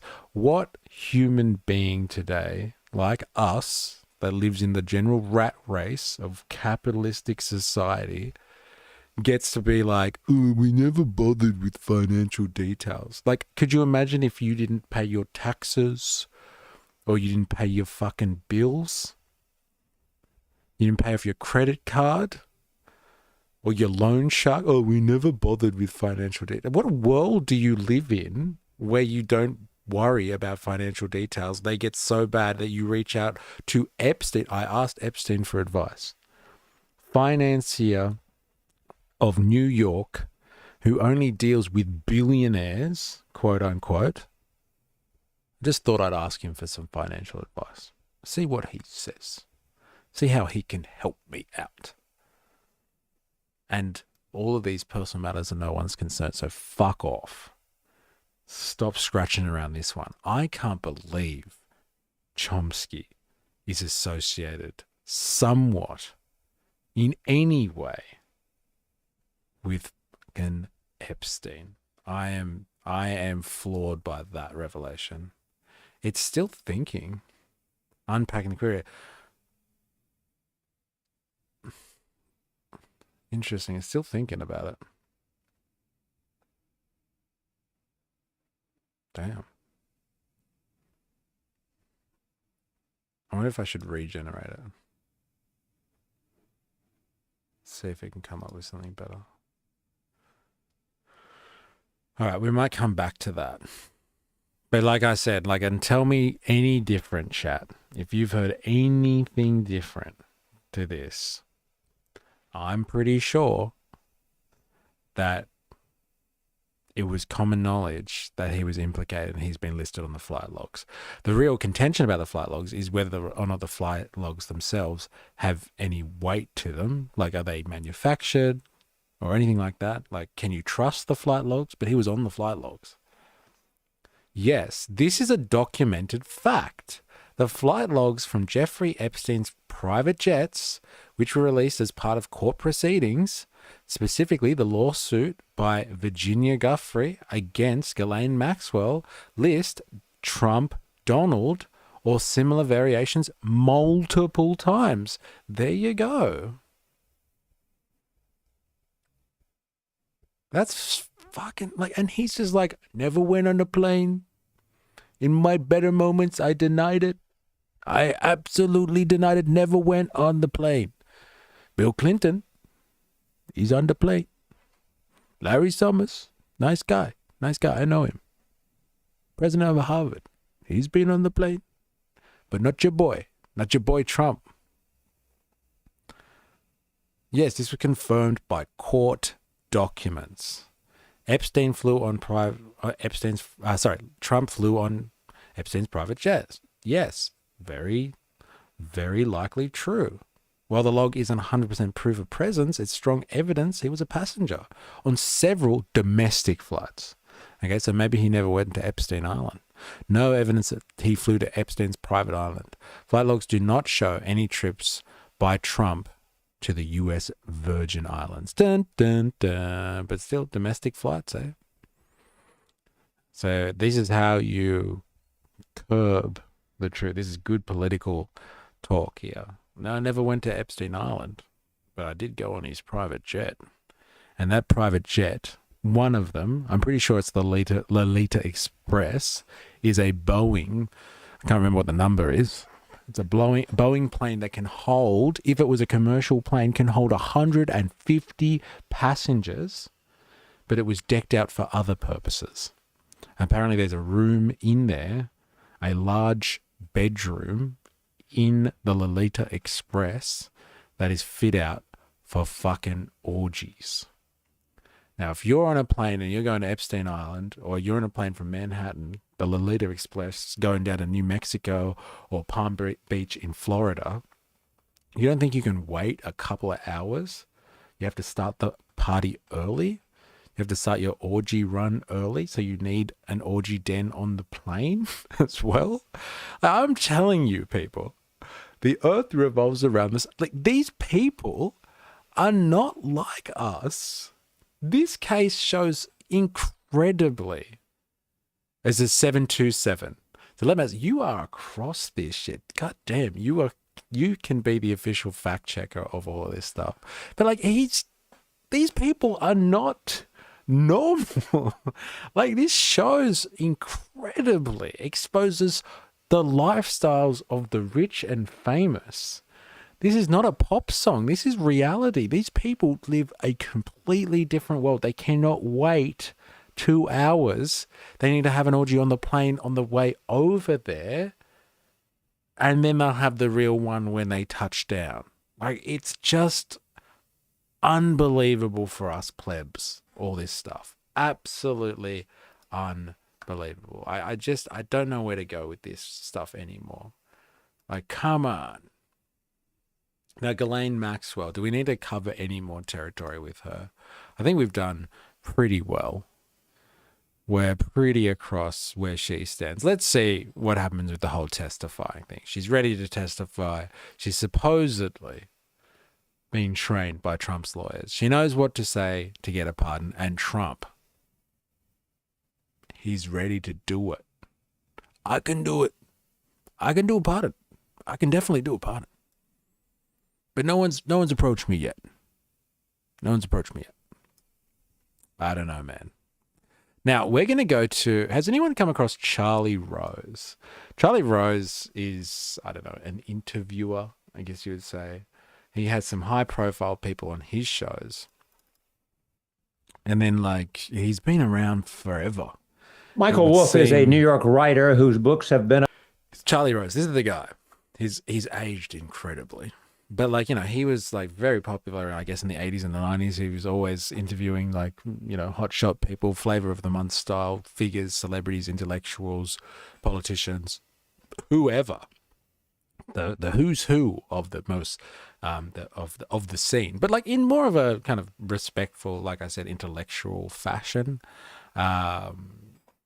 And, like, yeah, he talks to some incredible people. I saw some really good interviews with him from people to, what's his name? Alexander Karp. So Alex Karp, the CEO and co-founder of Palantir, to anarchist David Graeber. Like, when David Graeber was, like, first cutting his teeth and becoming really popular, he had David Graeber on. And, like, a young David Graeber, speaking to him about, like, what happened to him at university and why he was kind of disgraced and had to leave and stuck by his anarchist principles and all this sort of stuff. So, like, I actually have a lot of respect for Charlie Rose. He seems to just cut through and speak to a lot of different people, but he's aged incredibly. But, you know, whatever. But, like, he's caught up with this guy called Michael Wolff. So, like, let me give you some context who the hell Michael Wolff is, unless you're across it already. But, like, let's have a look at Michael Wolff. He seems to be a rather flamboyant New Yorker journalist who is, like, yeah, in the kind of trash journalism kind of scene, like sensationalist journalism, like gossip kind of stuff, magazines and Women's Day kind of stuff. So this is Michael Wolff. This is what he looks like. And, like, he supposedly has, like, all of, like, basically wrote a biography almost of, or started formulating a biography of Epstein. Epstein apparently approached him at some point in the early 2000s and was like, hey, I want to tell my story and I want you to do it. And so Michael Wolff kind of interviewed him for hours and hours, like tens of hours, and, like, build up quite a profile on the life of Epstein, as much as I guess Epstein would divulge. But yeah, the life of Epstein, and particularly big swathes of that profile was about what his relationship was with Trump. And it seems like they were very chummy. Like, when Trump talks about them kind of being very business and, like, oh, he stole a few of my people, it seems like they've had a falling out over some money, actually, from what I can understand. Was he gave him some investment advice, as in Epstein gave Trump some investment advice, and Trump didn't like it, and they fell out over that. It wasn't about people stealing people off each other. Trump is kind of talking out of his ass with that one, according to testimony from none other than Michael Wolff over here. Again, sensationalist journalists, all anecdotal, because we just had to take it on hearsay from him that this is what Epstein said. And he hasn't released all of the footage that he has. Now, the only other person that has incredible amounts of footage talking, or like video evidence or recordings of Epstein talking at length about his life that is shrouded in mystery, is Steve Bannon. Now, that's another rabbit hole to go down. We won't have time for it today, but that's something that we could possibly do. What the fuck has Steve Bannon got to do with Jeffrey Epstein? Steve Bannon was all over Jeffrey Epstein before the 2019 conviction. He's got like 20 hours or something like that of footage speaking to Epstein because he was going to make some type of documentary about him. And like apparently Steve Bannon didn't like Trump too much around this time and was going to, bring out something where Epstein was going to bring Trump down or implicate Trump in a few things. But he's never released that documentary. Bannon decided never to release that. Just like Michael over here has never released this information. Why? Why do these people have this incredible documentary evidence of Epstein and not release it? He'll cover that, I'm assuming, in this interview. I've watched about 10 minutes of it just to get an understanding of it, but I want to watch the rest of it. So, there's a lot of speculation around that whole Epstein thing. There's a lot of hearsay. There's a lot of, maybe Trump did this, maybe Trump did that. And you never know with Trump gaslighting, where he's talking about, not being on a plane with him. He's calling the whole Epstein thing a hoax, even though, his support is stupid for believing in it, even though he campaigned on it. And there's so much conjecture about all of the stuff surrounding this. But this guy, he was approached by Epstein himself to write a story about Epstein's life. So let's listen to him and what he has to say on Epstein. And I think Charlie Rose just asks some good questions. So let's see how Charlie Rose tackles this. We'll have a listen.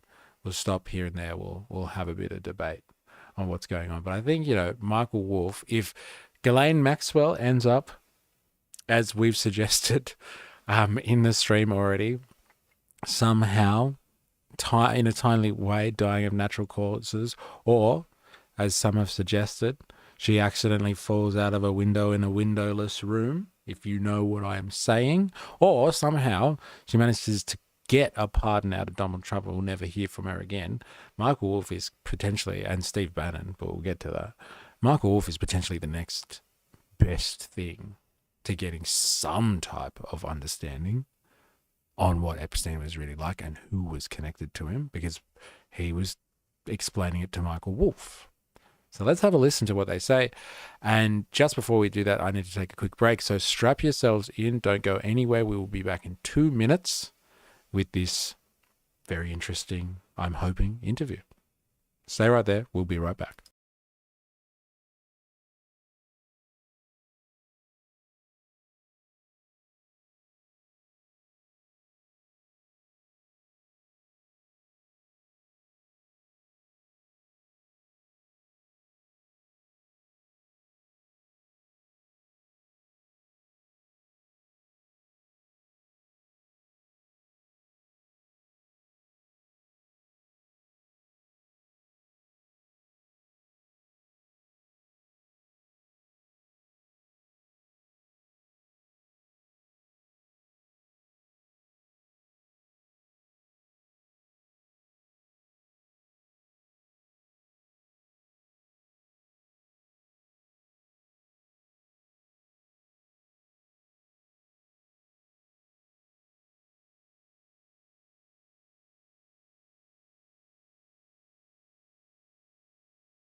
All right, we're back. Now, before we get into that, not to tease you at all, because I know we want to get into it. I want to get into it. But let me just do some plug-in.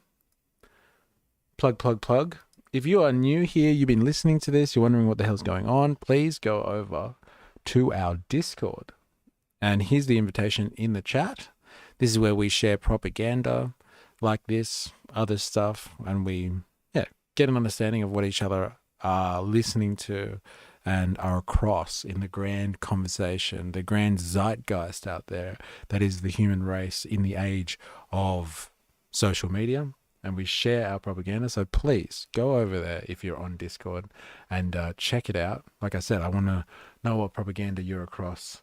And if you are interested in this type of content and you're enjoying the stream, please go over to Patreon and become a member for free. And then I can get notifications to you, because I get punished by the algorithm, like everyone does, but like me particularly.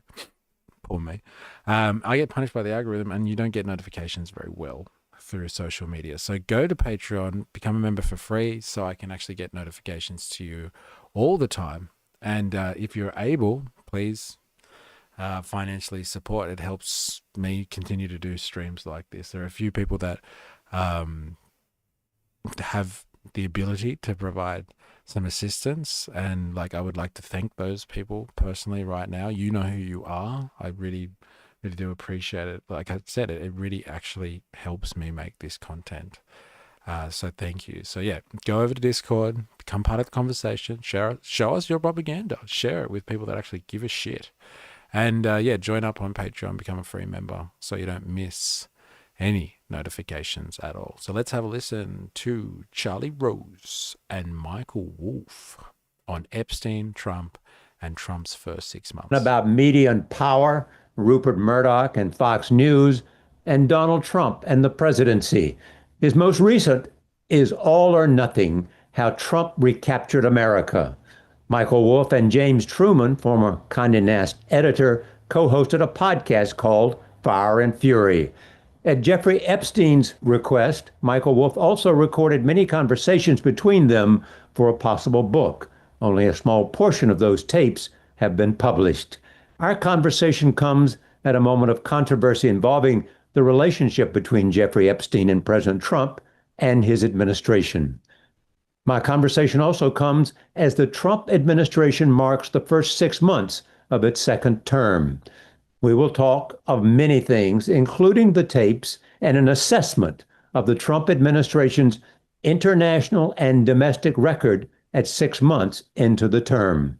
I'm pleased to have Michael Wolff back on this Zoom. Michael, thank you for joining us. Charlie, good to be here. Let me just start with a fundamental question. Why is there so much interest in the Trump-Epstein relationship? Yeah, that's a very good question. Especially because I'm interested to know, because I know my fucking take on it. I know exactly why there's so much interest in it. It's fucking class warfare. Seems to have been no interest for so long. So I think maybe the better question is why now? Okay. And the why now is because the dodos in the Trump White House kind of screwed it up and set up expectations that were not met, which made everything look even more suspicious than it already looks. I think because this comes from the real calls to release this information comes from the Trump base, that appears to indicate a divide in Trump world, the likes of which we have not particularly seen before. And then I think we're starting to see a jockeying for position among the Trump world people, anticipating the moment when Donald Trump will leave this stage. That's a really interesting theory, can I just say? This is a perfect opportunity to dethrone the emperor of world capital. really interesting theory. Like, I know there's been speculation in this movement about what's going to happen with Trump. And, like, you know, all it takes is for him to take a little tumble down the golden escalator, if you know what I mean, for somebody else to step in. And, like, who's vice president? J.D. Vance? Like, you know my thoughts on J.D. Vance. Like, some people just don't like him. Some people think he's too conservative with his Catholic views on the world. Some people don't like his style. They think he is a man-child. There's a lot of memes of him being a baby. And he's a bit creepy. But, like, for me, he was made by Peter Thiel, the kingmaker of Silicon Valley. And if you believe in any of the rhetoric about the neo-reactionary movement out there, that they're looking to replace democracy with a new type of autocracy, basically a monarchy, where you have a CEO king, and this is the natural trajectory of late-stage capitalism that has turned surveillance capitalism, which is going to morph somehow into a techno-feudal world where you have the people that control the telecommunications infrastructure out there that really control the entirety of the world. This is a big play towards that. I got ahead 4AS. Good stream, Mystery. Thank you very much. And I thank you for your interactions. Good luck if you're in the service of capital and you've got some business to do. Good luck to you, sir. Good luck. So, you know, it's an interesting theory because this stuff is destabilizing Trump. And if it causes his downfall, it places J.D. Vance, who is the chess piece of the ultimate 3D chess player, Peter Thiel. Like, this is the most Game of Thrones-y shit ever, I'm telling you. And it places his piece in the presidency. Number one pole position in the White House. This is the most Game of Thrones-y shit ever. And it really just shows you, like, Game of Thrones, like, that was a story about the ruling class and their intrigue. And we're looking right now at the ruling class and their intrigue. That's what this does. It exposes. So, will Trump fall? Will Trump fall? And who's going to step into the hot seat? Eh? You know, there's another interesting player in all of this, Tucker Carlson. He's doing the rounds a lot at the moment, stirring up a lot of support, a lot of populist support. And he seems like a nice replacement for ye old Trump. I'll tell you that much for free. On top of which, we are more and more finding out how central Jeffrey Epstein was to Donald Trump and vice versa. So I think for many, it starts to be a picture of a clearer picture of who Donald Trump is and where he came from and what he stands for. Okay. He stands for the ruling class. A different group, a different breed of people. Answer those three questions. The clearer picture of what he stands for and where he comes from and who he is. I think it adds up to a clearer picture of Trump as a moral grifter. And that obviously has been a context in trying to understand Donald Trump for a long time, but I think this makes it this puts a face on that issue, and the face is Jeffrey Epstein, and that's not a face you want on your issue. How long did you know Jeffrey Epstein? I knew him well after 2014. I knew him somewhat before that, not least of all because he tried to take over New York Magazine, or was one of several very wealthy men who tried to take over New York Magazine, where I was one of the central. Does anyone know New York Magazine? Let's have a quick look, shall we? Here we go. Michael Wolff of New York Magazine.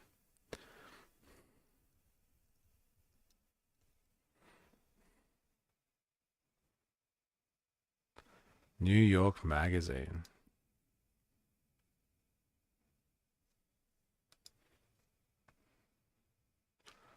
We're sorry. Love the internet.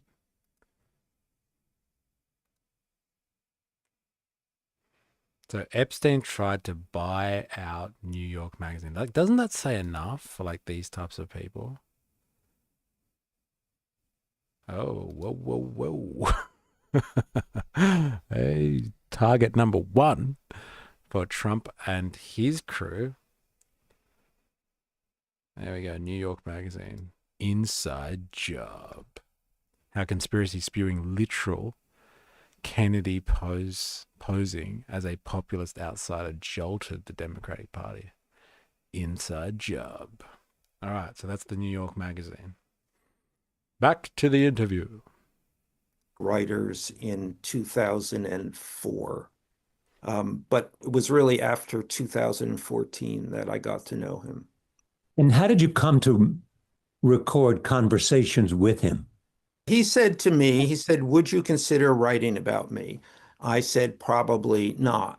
And he laughed and he said, well, you don't have to make up your mind. He said, if you want to talk to me and see if I'm worth writing about, I'm here. You'll judge whether I'm a good story and whether I'm telling you the truth. And he said, you know, I have a lot of interesting people who come to my house, and I'm why sure don't I you do. invite you? And I think you might be interested in those people. And you're free to take notes. You're free to record. You're free to do anything. I have nothing to hide, is what he said. So he was fully.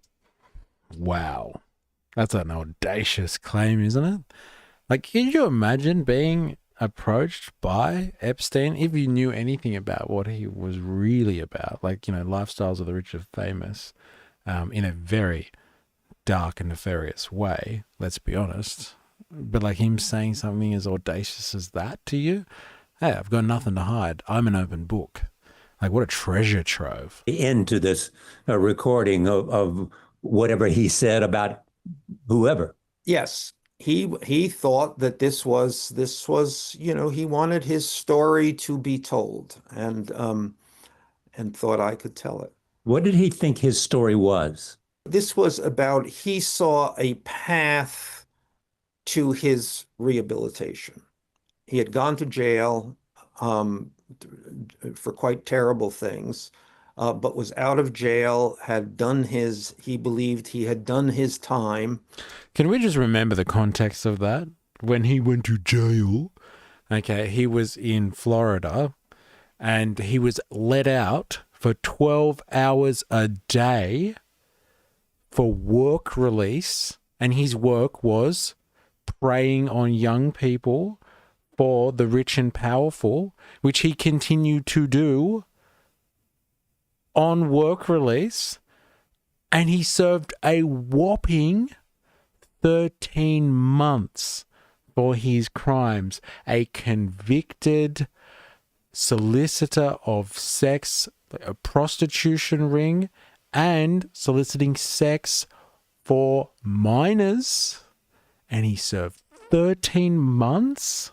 Again, if that was you, if you were soliciting sex from minors and you got caught with it, do you think they'd give you 13 months and day release for work? No way. They would lock you up and throw away the key. There is one rule for us and there is one rule for them. We do not live in a society based on equality. It is a class system. Never forget that. And now he was looking to, as so many before him have, to restoring at least somewhat of his reputation. And he did not, I should hasten to ask, succeed in that. And then he committed suicide. Or his life ended in some fashion. Fashion. And you think there should be a question about that? Well, I think there is a question about that. And what about you? Do you think there is a question about that? Any windowless rooms that he may have fallen out of said windows in? It's a question for you, honestly. Ladies and gentlemen, you tell me.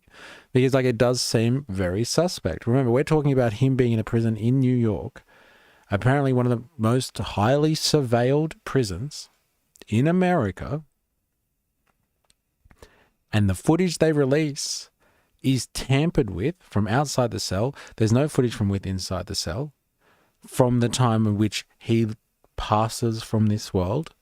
And the guard, who's supposed to be, monitoring the situation, is asleep. And he committed suicide. All I know is in American history, there's a lot of cases of people surrounding very high-profile, contentious political matters that seem to commit suicide. There seems to be an endemic cultural problem in America that when anyone is shrouded in any controversy that might destabilize the ruling class, they tend to have suicidal thoughts. Seems to be a big problem in the United States of America. They seem to be very unstable when surrounded by controversy that could expose the dark underbelly of the people that really run the world. Interesting. And do you have a point? I do not have an answer to that question, but the question certainly is out there in a substantial way. Did you try to publish these recordings? Good question. These recordings have been in some form offered to virtually every mainstream media outlet, and none of whom were interested. Are they interested now? They are more interested. No one has made me a proposal, but there are lots of conversations going on now between you and publishers and broadcasting property. Yes. Do you expect to sell them to someone? Yes. I don't know. I mean, at this point, having gone through this so many times, I have no expectations. I might be pleasantly surprised, but I have no expectations. So what do you think it is? Come on, chat. Let's spill the beans here. Is it because no one's offered him the right price, or they don't actually want the actual files? Like, he seems to be shrouded in a very mysterious answer here, very coded, hard to tell what he's really talking about. Like, have they not offered him the right price, or do they actually, the mainstream media, don't want to publish this? They don't want to touch it. What's going on here? Very strange. Like, this is gold. This is absolute gold here. He's got recordings with Epstein. Like, this is, this is headline viewership for days, and they don't want to touch it? Why? Why don't they want to touch it? Remember, Epstein was associated with the richest and most powerful people in the world who control the mainstream media outlets of the world, and they don't want to touch this? Is there some editor sitting there somewhere deciding the conversation? Manufacturing consent? Maybe they don't want to release this stuff. No one really wants to touch it. Or maybe he just, he's got a golden ticket and he's going to wait for payday, baby. But this is across the board in terms of media properties. Yes. Whether it's cable. Matter of fact, I just got a little a note today that from a particular company that had entertained this and been ultimately, pretty resistant, pretty clear in their lack of interest in this, or of their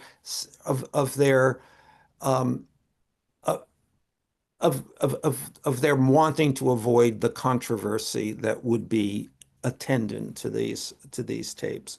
So I got a note from this person today who with a completely changed demeanor. That was such an interesting project. I wanted to be involved with it then. Perhaps there's a way to go forward now. It's a change a sea change in the climate, and then we'll see where this ends up. Well, I gotta ask the question at this point. I think it's pertinent, and like you tell me, chat. Can you trust this guy? Like, assess him for what he is. Look at his body language, the way he structures his sentences, his umming and his ahhing. Do you get a vibe that you can trust what he's saying? Like when he tells a story, there's someone that actually contacted me today and wants to reopen it. They're a bit sorry that they were so dismissive in the past, but they want me to release this stuff now. They're willing to pay for it. Then why isn't he releasing it? If there are people that are negotiating with him, why hasn't he done it yet? What's in the tapes?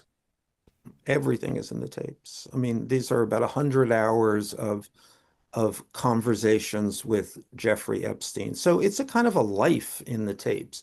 I mean, he talks about he talks about a full range of his interests, of the details of the people who are around him, of his point of view. This is a wide open window into who this man was. And he talks about President Trump? He does, at great length. At great length? At great length, yes. I mean, these were, in fact, so I began to talk to him in 2014 and largely about himself and how he had gotten to where he had gotten and the nature of his interests. But then in 2015, Donald Trump started to run for president and I started to write about Donald Trump. And it immediately became clear that that Jeffrey Epstein had a long relationship with Donald Trump, and it turned out he was incredibly insightful about Donald Trump, the man, and knew a great deal about him. In fact, they basically had been in so many ways joined at the hip for more than a decade, and there are some pretty good insights, actually, if you've ever come across them from Epstein on Trump. There's some interesting quotes. I'm just going to set them up. Give me a second. Can you please list some of the more famous quotes from Jeffrey Epstein about Donald Trump in terms of his character?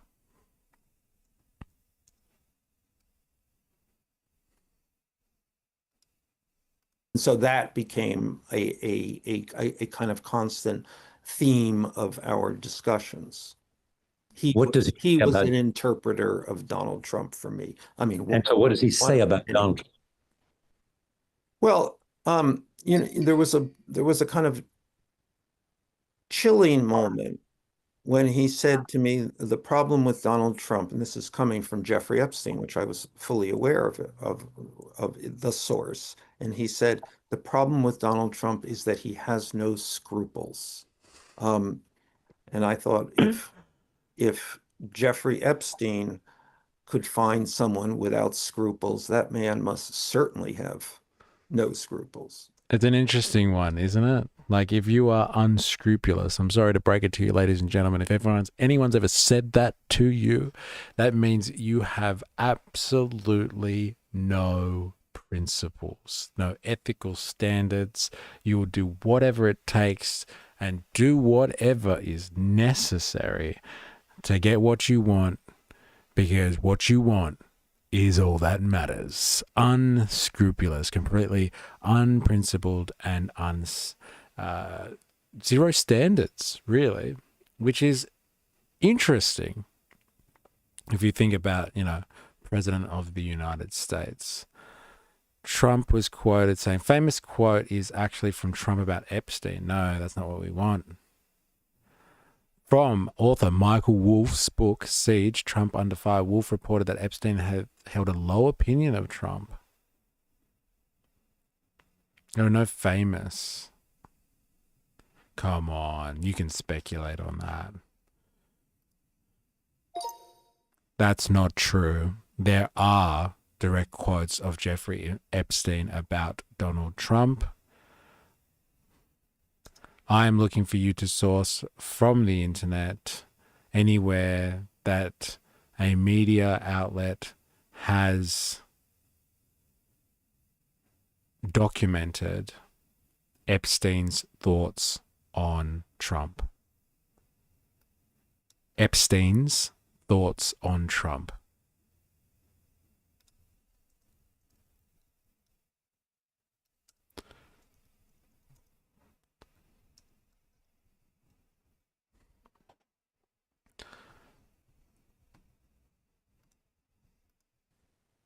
But that's character, isn't it? I mean, Well, it is, yes, but that's and that isn't that character. I mean, character is ultimately the issue. I mean, then he went on to demonstrate, long discussion about Donald Trump's obsession with sleeping with other men's wives, especially the wives of his friends, and how he would go about this. Long discussion about Donald Trump's business practices, including his tax situation, of which it was my impression that Jeffrey Epstein was a facilitator in the taxes that Trump avoided, whether rightly or wrongly, and ever more gradations of this. How Donald Trump lived his life with regard to women, with regard to other men, what Donald Trump's capabilities in life were, that Donald Trump could not read a balance sheet, for instance. Or at one point, Epstein said that the thing about Donald Trump is that he absolutely lacked an executive function, which is partly the chaos that we always see now. He couldn't organize anything. He couldn't make decisions. And when he did, the things he did were all a kind of a performance. He could respond to a script. Someone could tell him what he should be, or he would describe what he thought he should be, and he could project that. But in terms of the details, in terms of carrying out anything, Epstein believed he could not do those things. He couldn't run a company, which was why actually the Trump organization was never much of a company. Can we just take a moment though? Like, if that is true, okay, that he has no executive function, the actual title of his part in the governmental structure of America is the executive branch. He's the executor, he's the executive, he is the president. His job is to have organizational skills and leadership skills that are so attuned that he can lead the free world.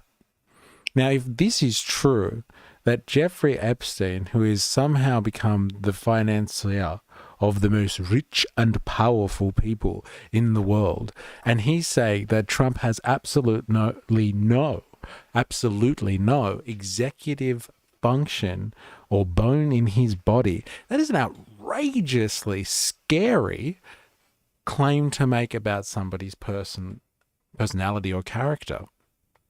This is the president of the United States, and he has no executive function. Can I just say, I've been saying it multiple times and asking you to keep an eye out for this, but this is just more evidence of the fact that we live in some weird and seemingly detached class system. Like, at least in feudal times or in ancient times, the people that were running society and were in the upper classes, they had some ability to organize things, like some ability, because they were trained as an aristocracy and they knew that they had to take power at some point. So they were probably trained from birth to be able to do that. But if we're supposedly being led to believe here that Donald Dick Trump has absolutely no organizational skills and he is the leader of the free world, this just demonstrates, honestly, that these people, there is a class system, and it's got nothing to do with a meritocracy. It's got to do with wealth and power. And because he's had enough money in this two-party system to take a hold of the grand old party, the GPO, and now controls the Republicans through strong-arming them. So he knows how to manipulate and deal. But if he has no organizational skills, he is the leader of the free world, and he's gotten there because he could afford to get there. He was able to get enough support, social currency, and wealth. He had enough money, like real currency, to get that station.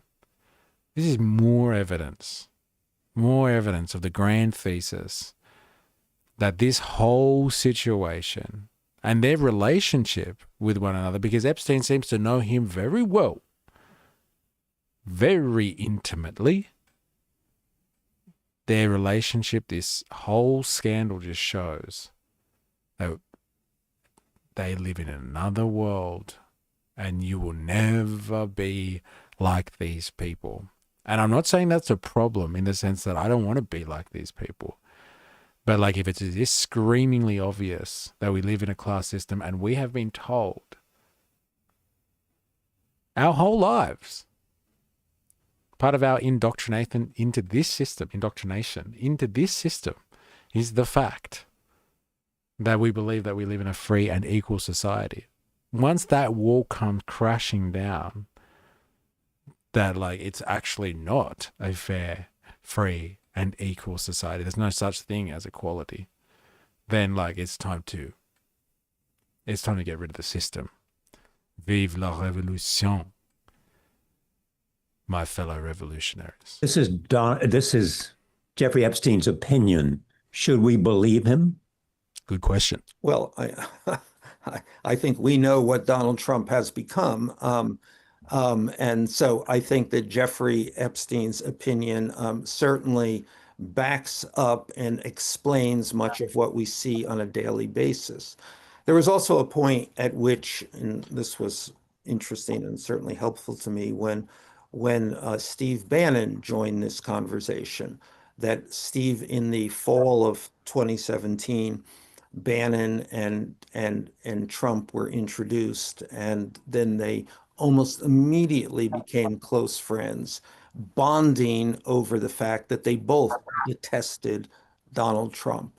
And I was privy to a lot of those conversations, and I would say, to me, having spent a lot of time talking to a lot of people about Donald Trump, they are number one and two of the people who are most insightful about who Donald Trump is, what his character really adds up to, and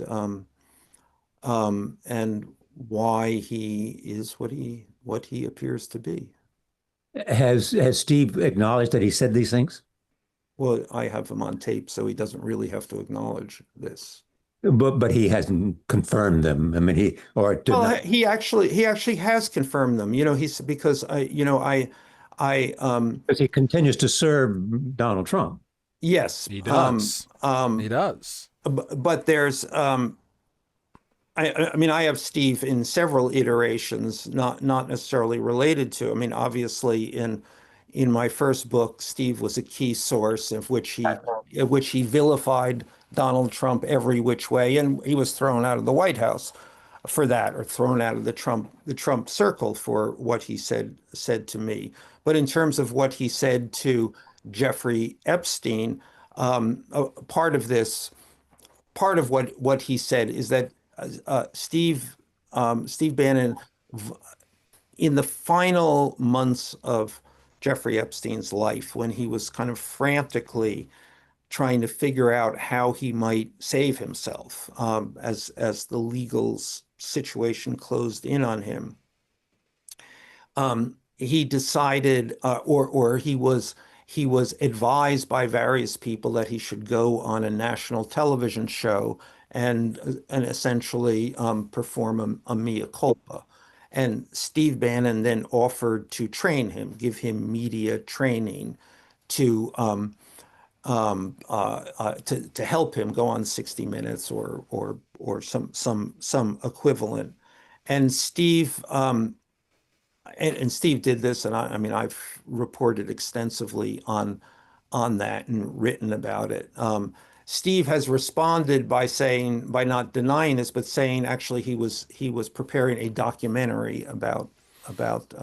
Okay, so if you're across this at all, Steve Bannon was interviewing Epstein extensively around the late teens period, so the end of the 2010s, extensively, and the other guy who's got extensive footage on Epstein, and now Steve Bannon's like conversation or his defense in regards to whenever he's questioned about why he was doing this has always been, he's always maintained this, that he was simply making a documentary about Epstein. He just liked the guy, thought he was interesting and wanted to make a documentary.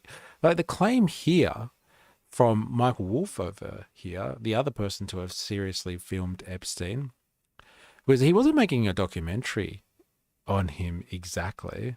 They both had some dirt on Donald Trump, who was president. They both seemed to not like him, and so they were documenting just how much they didn't like him. And it wasn't about a documentary film, because that's Steve Bannon's background. He's in film, he's in documentaries, et cetera, et cetera. And so it's plausible that he was just making a documentary about Jeffrey Epstein, like, but, remember these people, okay? Think about these people. Jeffrey Epstein, he's what he is, what he does. He not only is a sexual predator, but he blackmails the rich and the powerful by videotaping them having sex with questionable people, engaging in unpleasant behavior, let's just call it. So then you have Steve Bannon, who films Jeffrey Epstein and has a falling out with Donald Trump, and lo and behold has got hours and hours and hours of documentary footage with Epstein, who's probably speaking about Trump, and Bannon's never released it. Hello? Like, that is the ultimate form of overt blackmail. It's just like, hey, me and Trump didn't like each other for a little bit after I fell out of the White House. I was just a strategist. I wasn't meant to be there for the whole time. So I'll just go and make a movie with Epstein, who's a convicted sex criminal, and like who's going to spill the beans on Trump. And like, I'll let everyone know that I'm making this documentary. I'll never release it. But like, if Trump ever does anything to me again and I need to release it, then he knows I've got it. He knows I've got it. This is how these people work. They exist in another world of deals and superior manipulation. And so Bannon's got defense against the Emperor Lord Trump. And if Trump ever wants to, bring Bannon down or do anything, he's just like, I've got hours and hours of footage of Epstein, and it's pointing at you. Maybe even Michael Wolff over here. Maybe the reason he hasn't released anything is because, he's got a weapon.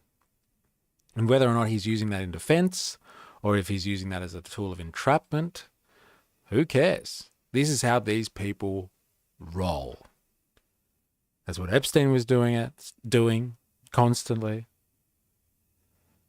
So it's not much of a stretch to think these people might be up to that as well. Why else would you film Epstein and not release it? If you're not doing it for the money and for the fame, then what the hell are you doing it for? Because in a world where you exist by basically protecting yourself from other rich and powerful people, this is how you live, baby. About Jeffrey Epstein, that's what he was doing there, which is not true. And I have the audio recordings of this, which clearly establish he's there out of friendship with Donald Trump and to prep him to go on one of these shows. And in fact, Jeffrey Epstein was paying for this media training session, or at least paying the production costs. But I'm still amazed that you have not fully released it, made public and published these tapes? Well, as I said, Charlie, Good first question. thing, I defend have yourself, done buddy. some of that. Donald Trump has been the dominant political personality since he walked down or rode down the escalator. For 10 years, he's been Well, the I think the question, and this yes, adds to our understanding. No, but the question is, why haven't people been interested in this? Deflection. Like, come on. Have certainly offered this literally to everyone. And so why haven't they been interested in this story? And this story has been out there very clearly for a very long time. I think once Jeffrey Epstein had become so demonized in every possible way, the representative of the worst person on earth, then it became very hard to turn him around and use him as a witness against the president of the United States, who, by the way, has always successfully until now denied that they had anything more but the most superficial relationship. So, I think that's the media ecosystem in which this story has lived or had a half-life. Press him harder, Charlie. Come on. This guy he's struggling here. It's a good question. Why hasn't this been published? You heard my speculation just before. Hey? Somebody's using this as part of this, network of powerful people. This is how they exist, with dirt on each other. And he, as an author, didn't want to write a book about it and use them as a source? LOL. Yes. I know, right, Jericho? It's good to have you on the stream. Thanks for commenting, so I know who's there. Right? Like, come on. You're a journalist. This is your job. Like, you're sitting on gold and you're turning and pointing the finger at every mainstream media outlet out there that are run as corporate entities that have backers from the most wealthy beneficiaries imaginable, and they're protecting each other's interests, scratching each other's backs, and you're like, oh, I wonder why I won't take up the story. You're a journalist. You do something with it. Thank you. A couple of questions have arisen about Jeffrey Epstein recently, and people are saying, gee, I never knew how he made his fortune. No, I think it's a good question, and I don't think anyone really knows, and I may know more than most people, but still not that much. Epstein would speak in a kind of cryptic, almost epigrammatic fashion about this. I mean, he once said to me, he said, I run a reverse Ponzi scheme. In a real Ponzi scheme, you make money appear to exist that doesn't. In my Ponzi scheme, I make money that exists appear not to exist.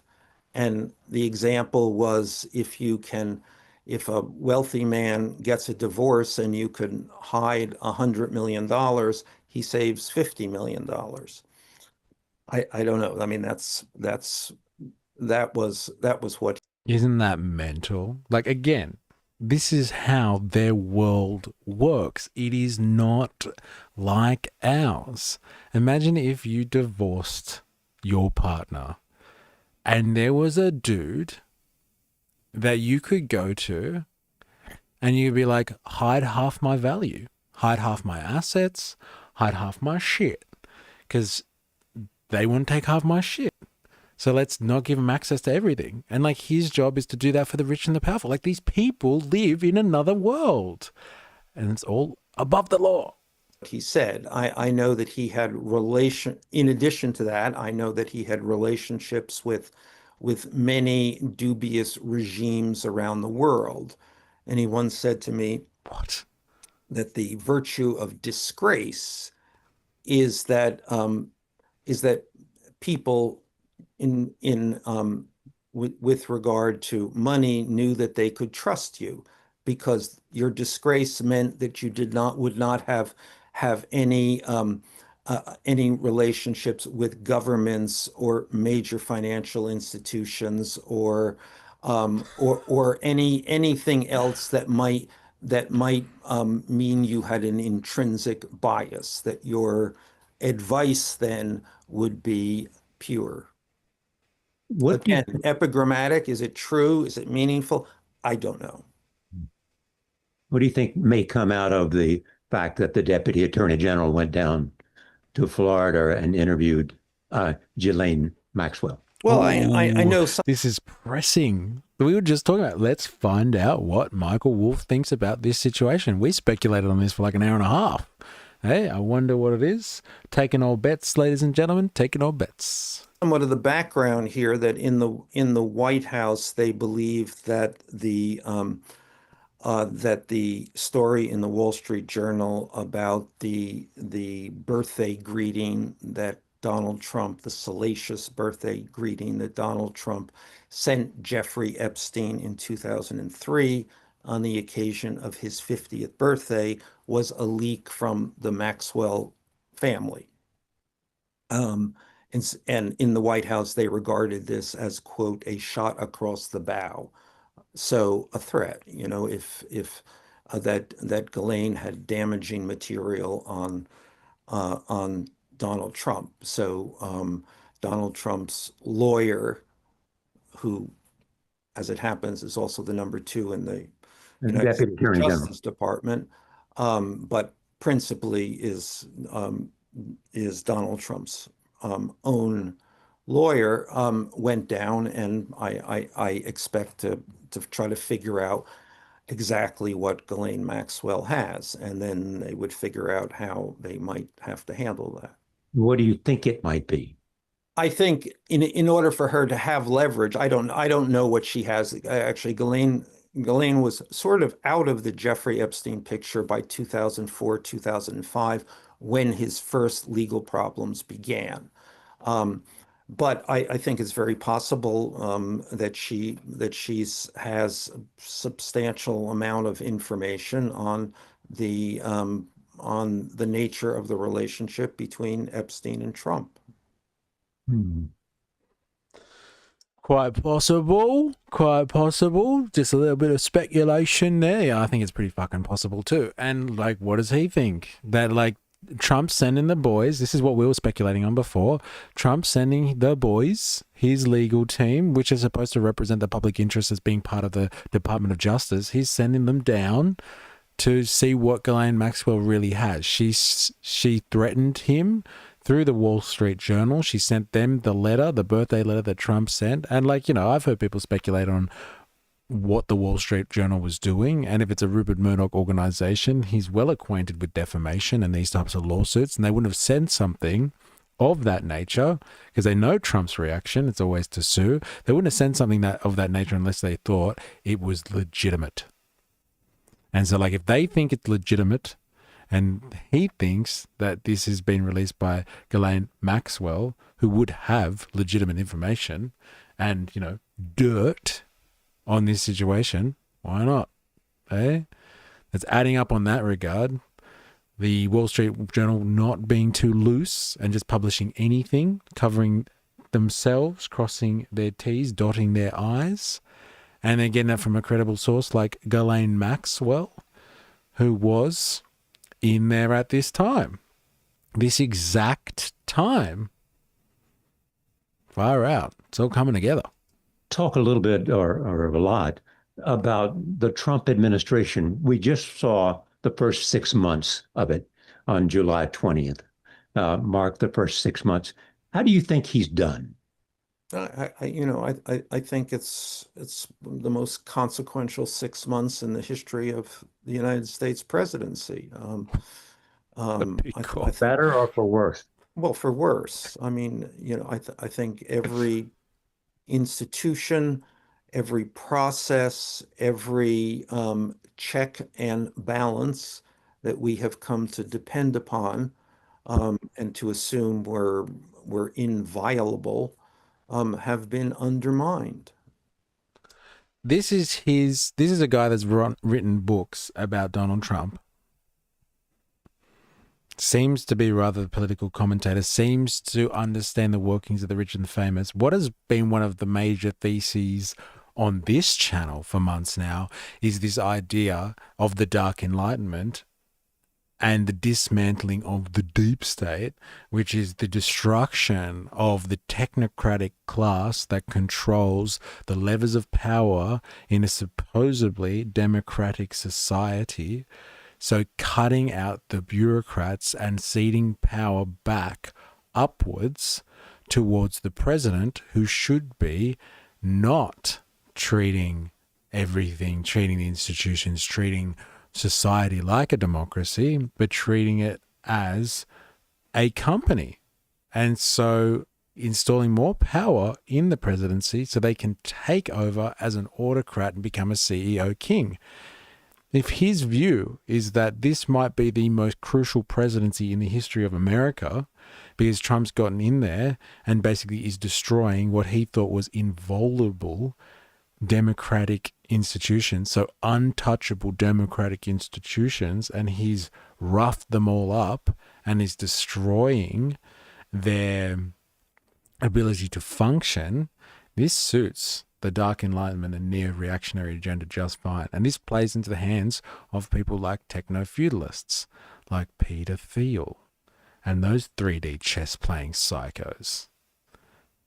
This is very interesting that he's seeing this as a very destructive presidency. As Curtis Yarvin would say, this is part of the butterfly revolution. God, I haven't said Curtis Yarvin's name in a long time.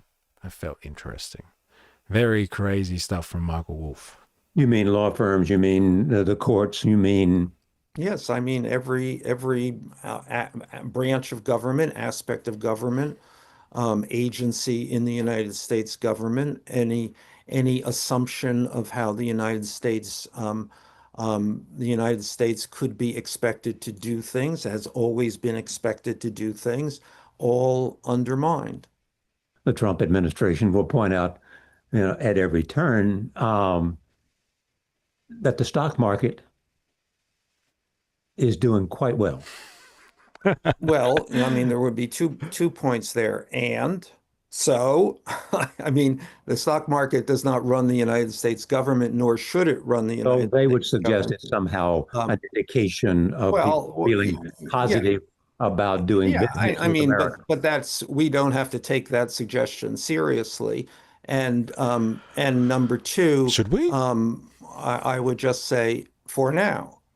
How about foreign policy? How about Ukraine? How about... Again, with the class warfare theme, when someone says to you that the stock market is doing well and the economy is tanking, society's tearing itself apart, and we might be seeing the end of the American empire, but the stock market's doing great, that just shows you again that these people live in another world. They have incredible amounts of assets. They aren't bound up by debt like us regular people are. We live as debt peons. We are slaves to our indebtedness.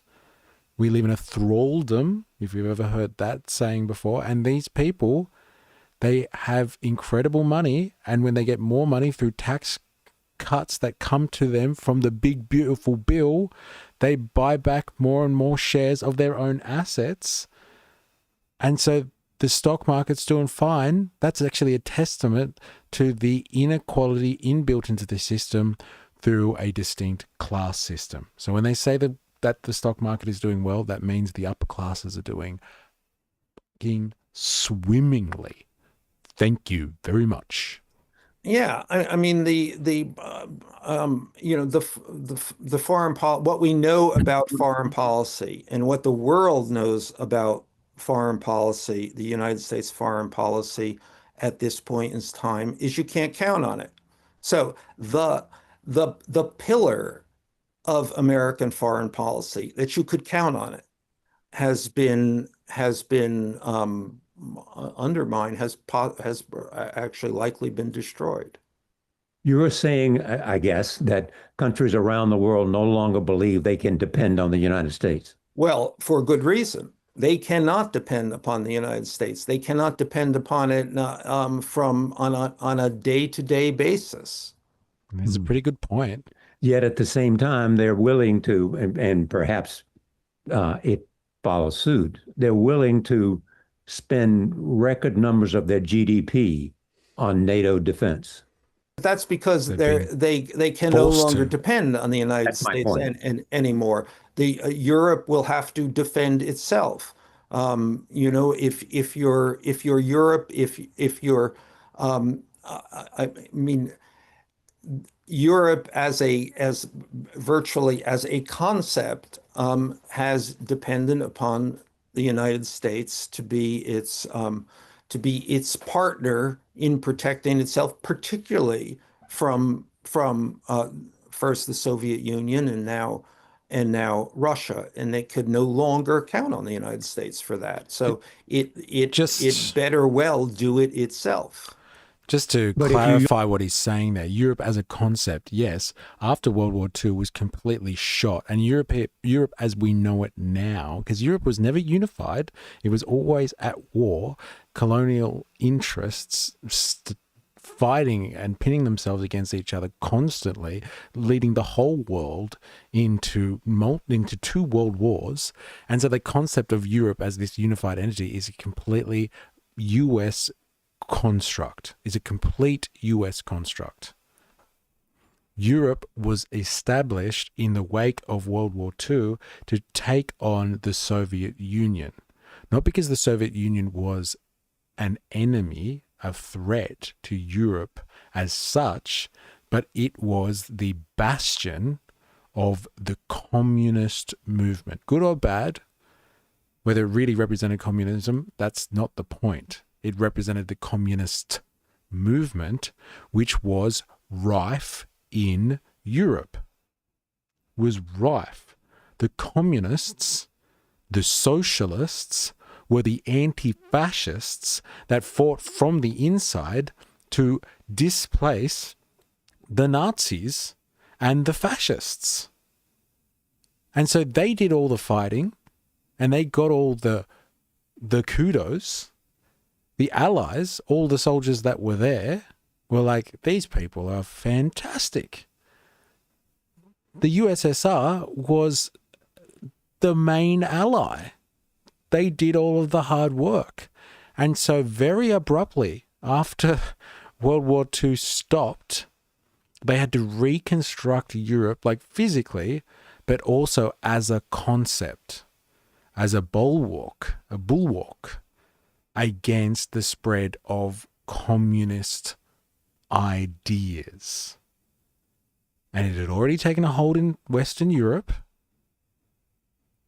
and they needed to shut it down fast.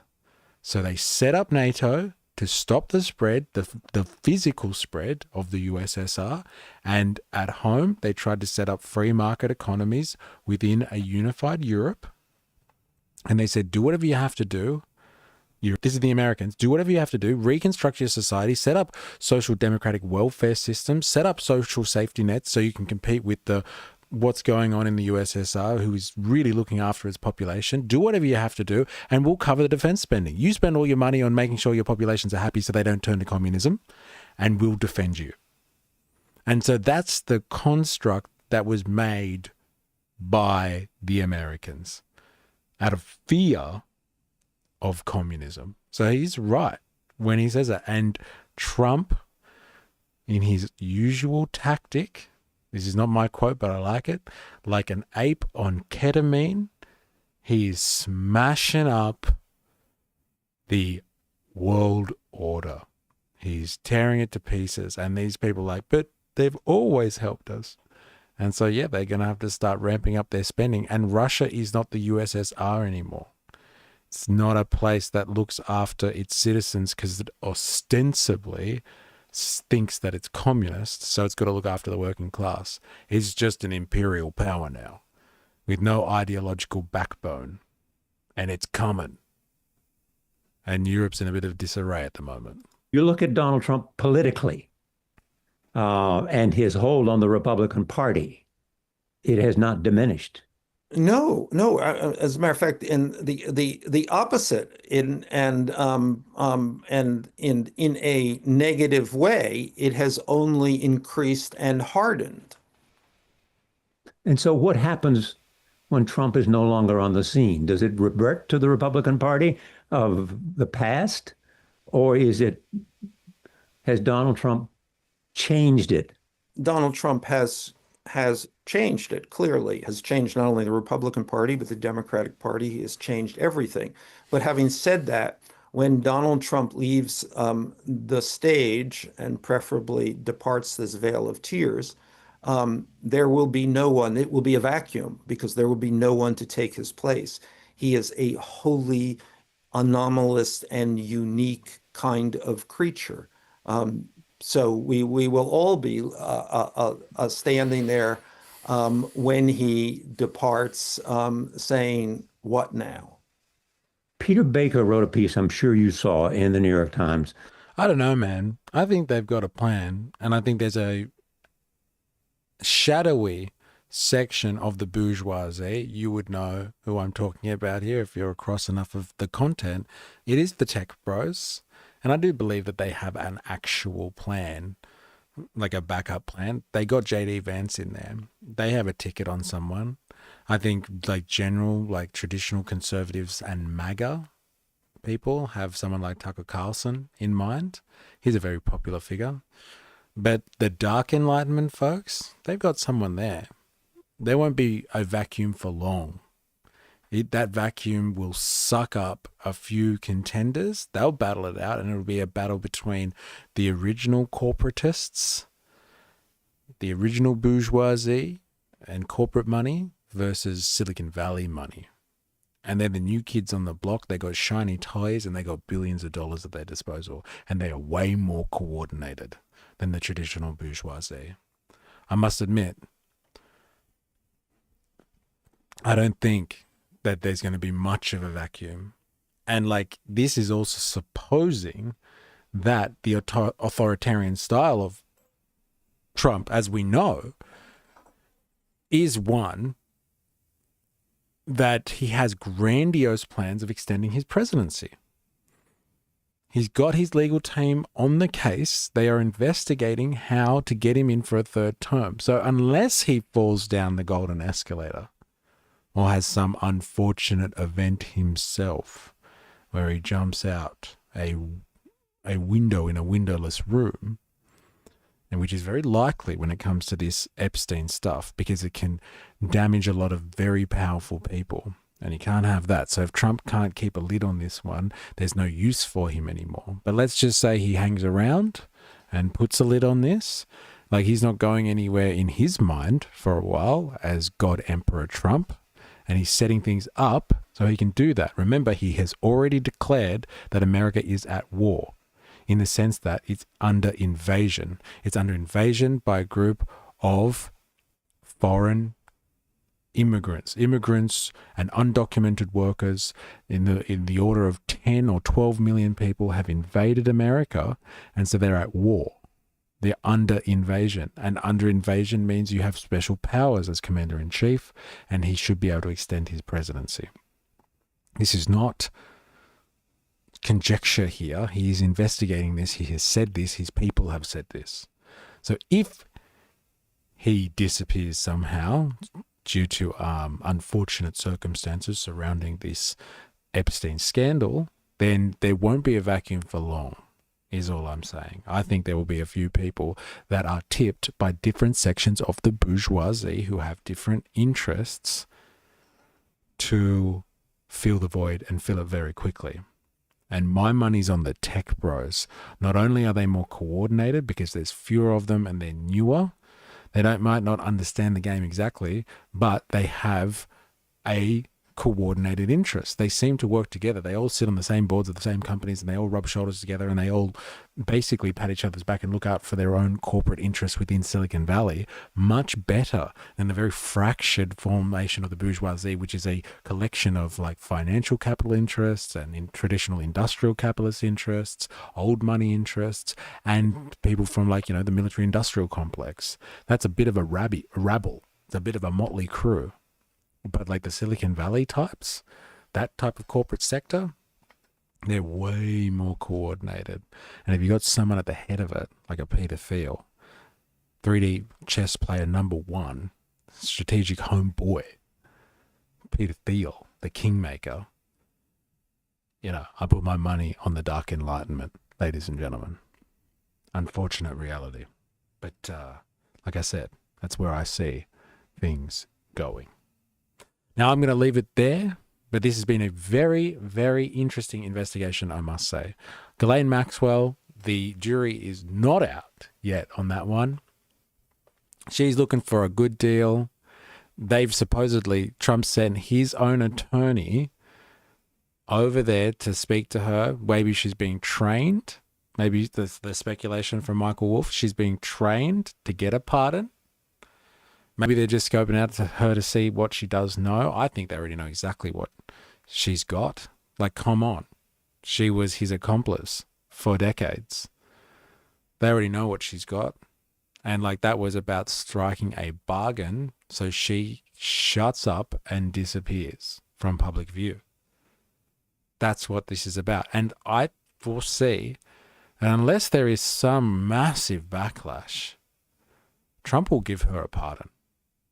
Trump will give her a pardon. They need to shut her up. She is too dangerous.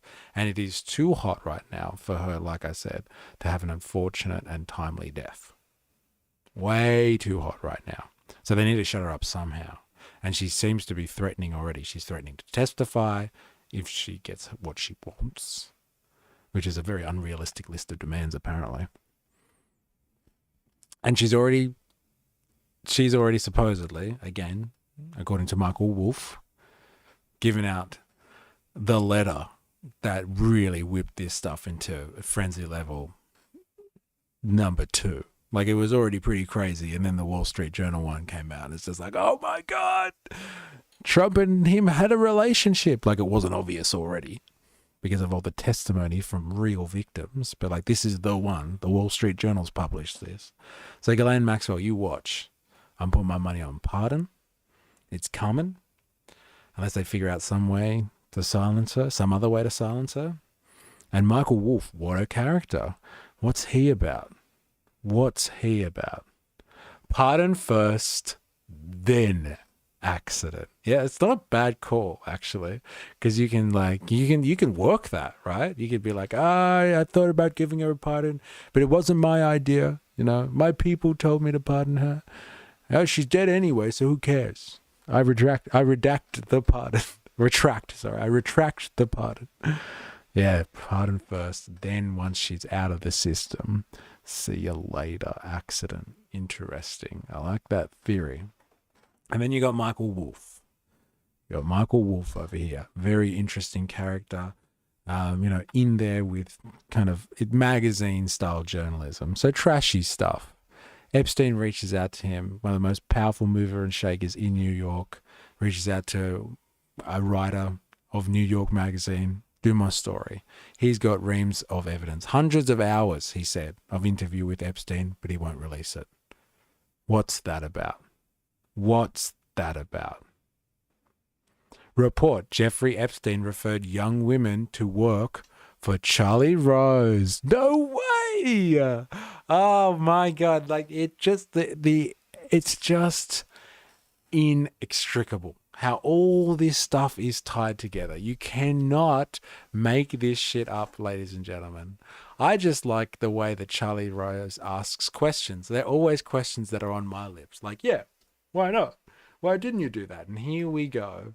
Jericho, you've just broken the stream, Jericho. It was like yesterday when someone released that thing about Chomsky being associated with Epstein, and like that broke the stream yesterday. You've just broken the stream.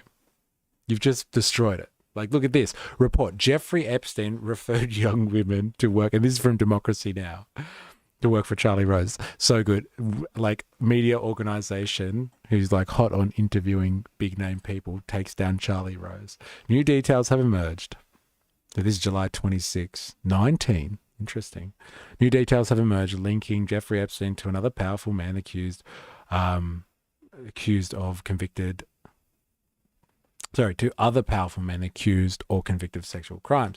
New York Magazine reports Epstein repeatedly conferred with former TV news host Charlie Rose about hiring young women as assistants 3 of them were later hired, including one woman hired at age 22 who said of her experience, "I was being offered up for abuse." Charlie Rose has been accused by 27 women of sexual misconduct spanning 3 decades. Charlie Rose, you fucking, you dirty dog, you.